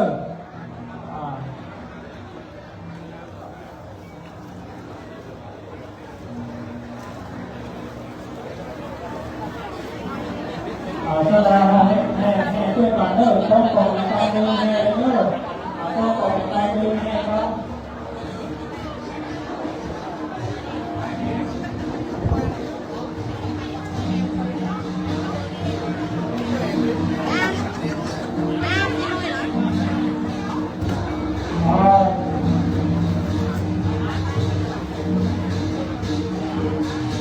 เจ้าของรถ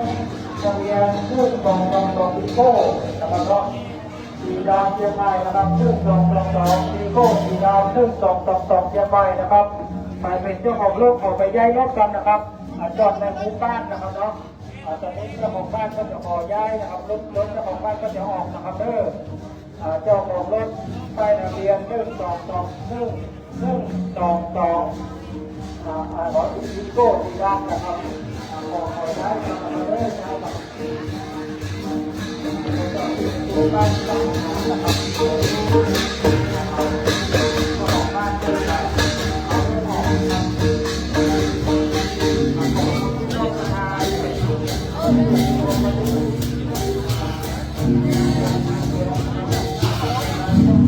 มอนแบบโอ้ไม่ได้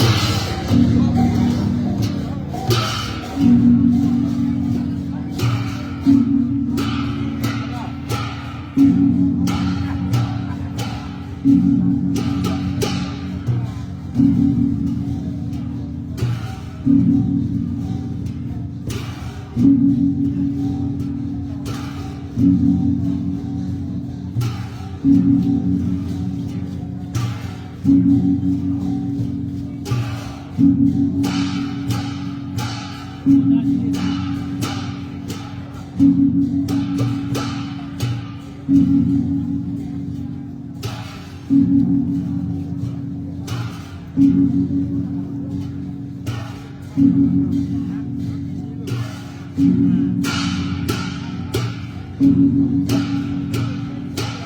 ครับวันนี้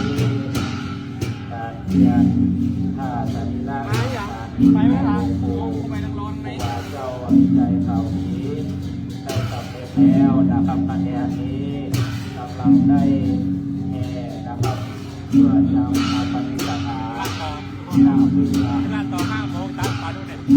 นำปากกานะครับในวิหารเที่ยวพระสัจจะพี่น้องเขาขอเตรียมต้อนรับนะครับเจ้าตั้งแก้ประตูน้อยนะครับเดี๋ยวจะได้มีสารลงมาในการรักษาเอาหลวงปู่มาเอาพี่น้องที่อยู่บางนอกนะครับเริ่มวันนี้ถ้าปฏิบัติการหลวงปู่ได้มาท่านจะยกมือนั่งลงนะครับเริ่มนั่งลงยกมือไหว้นะครับเราได้แห่สักการะต่างๆของหลวงปู่จากองค์หลวงนะครับที่เราได้ทำการเพียงค่าสักการะต่างๆหลวงปู่แล้วนะครับเพียงค่าใหม่แล้วจะได้เด็กมายังวิหารเจ้าพระสัจจะนะครับ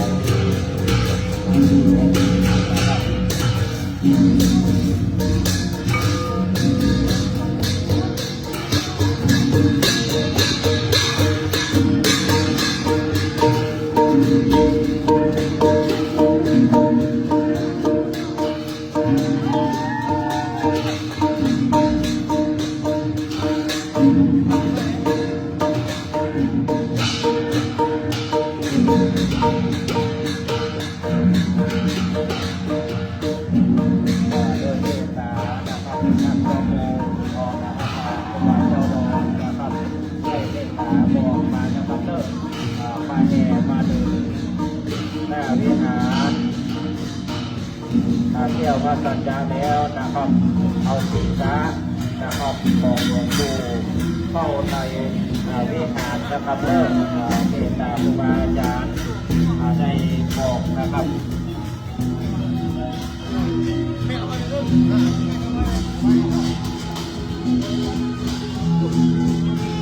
จะเป็นลมแล้วค่ะ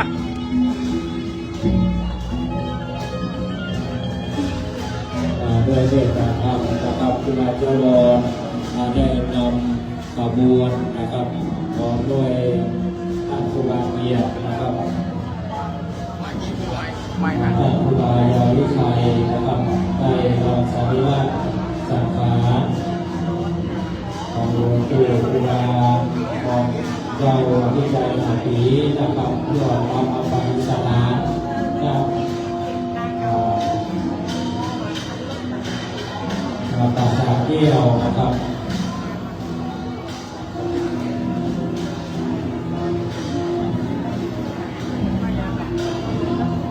แสดงเอาพนมมือเด้อแสดงพนมมือรับสรีระหลวงปู่ครูบาของเจ้าวิเชียรลำปีนะครับแสดงลักษณะสรีระหลวงปู่ครูบาของเจ้าวิเชียรลำปีขึ้นปฏิสถานติดประสาทตามสรีระของพระเจ้านะครับเด้อสาธุสาธุสาธุสุปฏิปันโนภะคะวะโตสาวก กำลังมานี่อ่ะ อุชุปฏิปันโนภะคะวะโตสาวกสังโฆยายาปฏิปันโนภะคะวะโตสังโฆสามิจิปิปันโนภะคะวะโตสาว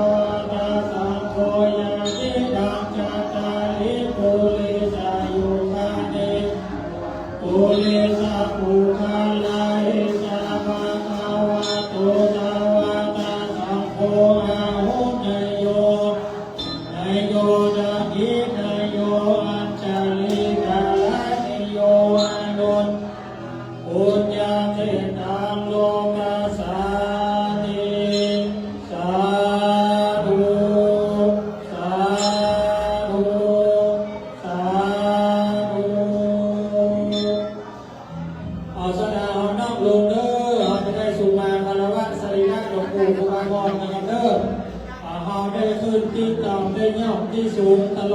2567-68ที่ผ่านมานี้นะครับ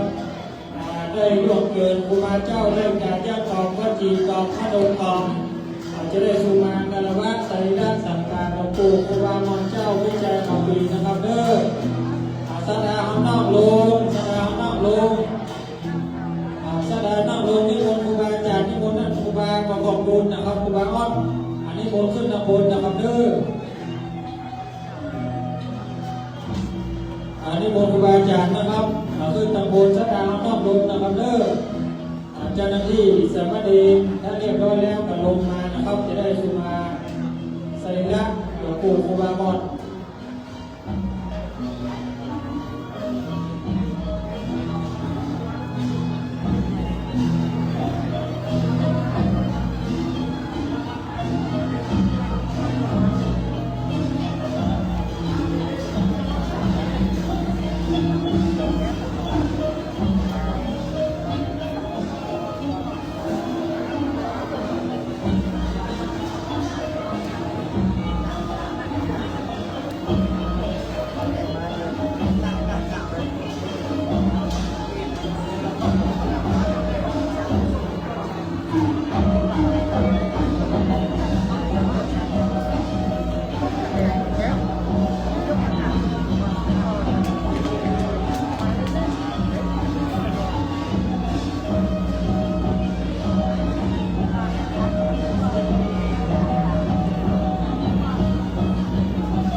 สดาเฮากับ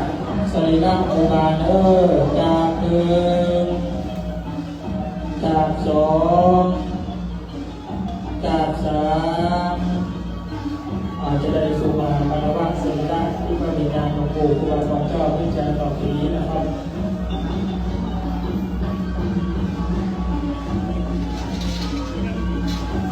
วัตตาภิวัตเตสังฆา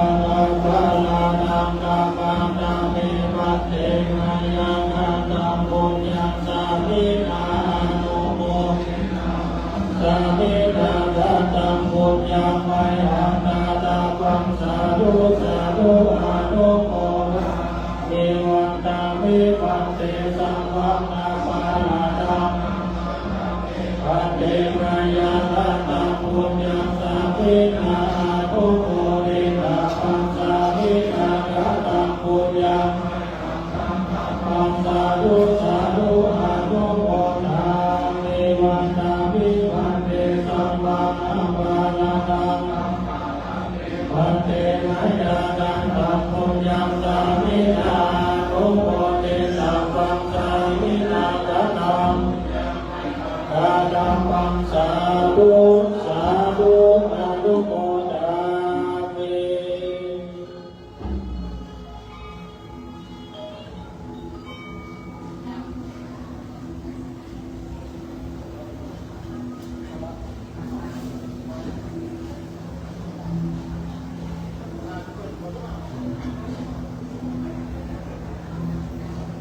วันนี้สมณะสังฆาและวาสนาผู้ให้ทั้งหลายได้นำวิธีในการเปลี่ยนผ้าจากสรีระสังขารมาสู่ครูบาหลวงเจ้าพิจัยฝ่าผีเป็นที่บัวลำวันสีแล้วแม้สมณะสังฆาและสามาของเจ้าทั้งหลายได้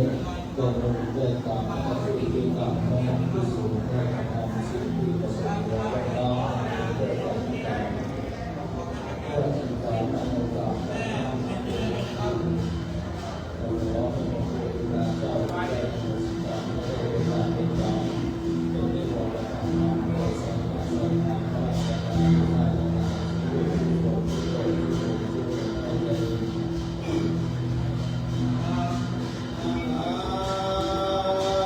วันตาทิกานิลังสัมปังโก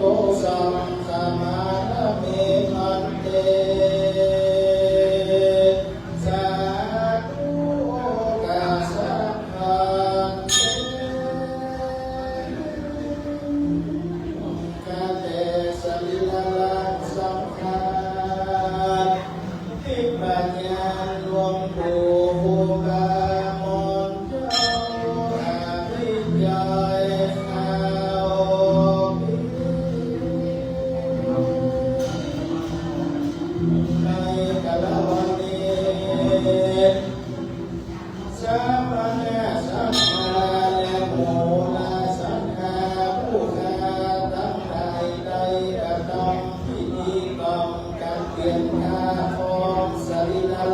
สังขาร องค์หลวงปู่พุทธเจ้าที่ใจแถวดีก็เป็นดีบัวละมัวเพียงเสียปณีสมณสักขาอุกาตังไดก็ยินได้ประกันสารลงคงไว้ตกแต่งแบ่งของน้อมนำมาเจ้าแม่ขมิ้นทรงปล่อยน้ำโอน้ำอ่อนตั้งใดมวลคนนี้ใส่เนื้อคำกันข้าเดชน้องนิวเกตเพื่อจะขออาลาขอสัญญามีสิ่งใดที่ข้าพเจ้าก็สมควรลองล้ำแห่งนี้โดยการกรรมบัติกรรมมโนกรรมมันบอกแก่มนต์เศร้าให้เขตละแม่จึงขอหลวงปู่เจ้าจงได้อโหสิกรรมขออย่าได้เป็นบาปแต่เป็นกรรมเดชนิพนธ์และธรรมกรรมอันผิดกันขอพระนาบุญกันที่ลูกศิษย์ลูกหาและผู้และสังฆาตั้งหลายได้กระทำมานี่นั้นถูกบันดลนำวิญญาณที่ปัญญารักโล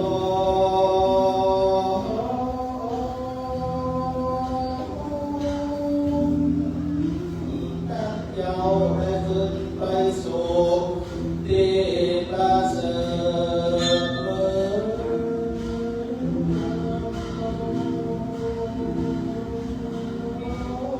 ฐ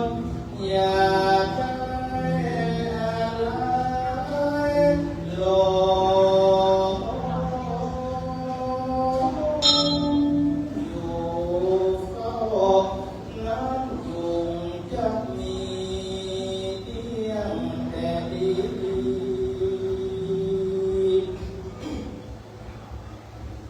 แก่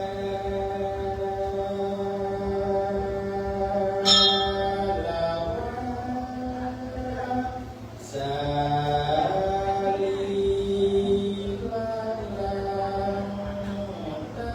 งเจ้าสามานา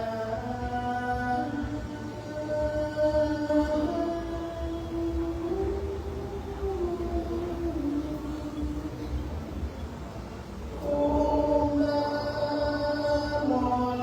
น้ำใจแถวปีเจ้าขออย่าได้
มินาอานุโมทิตาปัสสามินานานังปุญญามยังตุสาธุอานุโมทามิสัพพะมาภาลาภังนามานาเม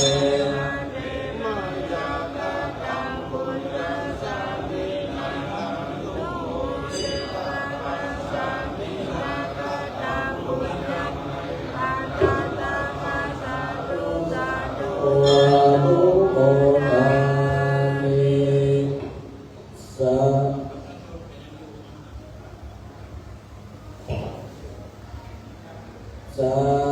ธุโอกาสาภูบาเจ้าอภิชัยญาติสมาธิพันเตสาธุโอกาสาภูบาเจ้าอภิชัยอาภิปาอาจาริยาสมาธิพันเตสาธุโอกาสาภูบาเจ้าอาภิปาอาจาริยาสมาธิพันเต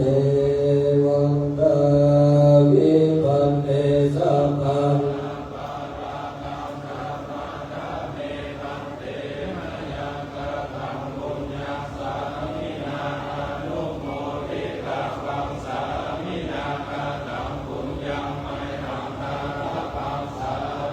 สาธุอนุโมทามิพันเตทาแห่งเจ้าภูอาหังอันว่าทาวันตานิพาเตยังติตังโมตุนาการแห่งเจ้าภูตุเตอันว่าเจ้าภูข้ามาตาโจโมนาภาลาคังยันโตสัพพะคังวันเมแก่ข้าเธอบันเทระแห่งเจ้าภูปุญญาตังอาภัยขาธรรมนานว่าเจ้าภูตนเป็นแก่ที่ตาปังเปิดยินมีใจใจปุญญาพระบุญสามินามว่าเจ้าภูตนเป็นแก่ในการทำและตาตาปังเปิงในหางแก่ตาเตสาธุได้เห็นเจ้าภูตนเป็นสัมพุทธิสายอัมมาคานุโมทามิขอยินดีใจใจสาธุซึ่งบุญเนี่ย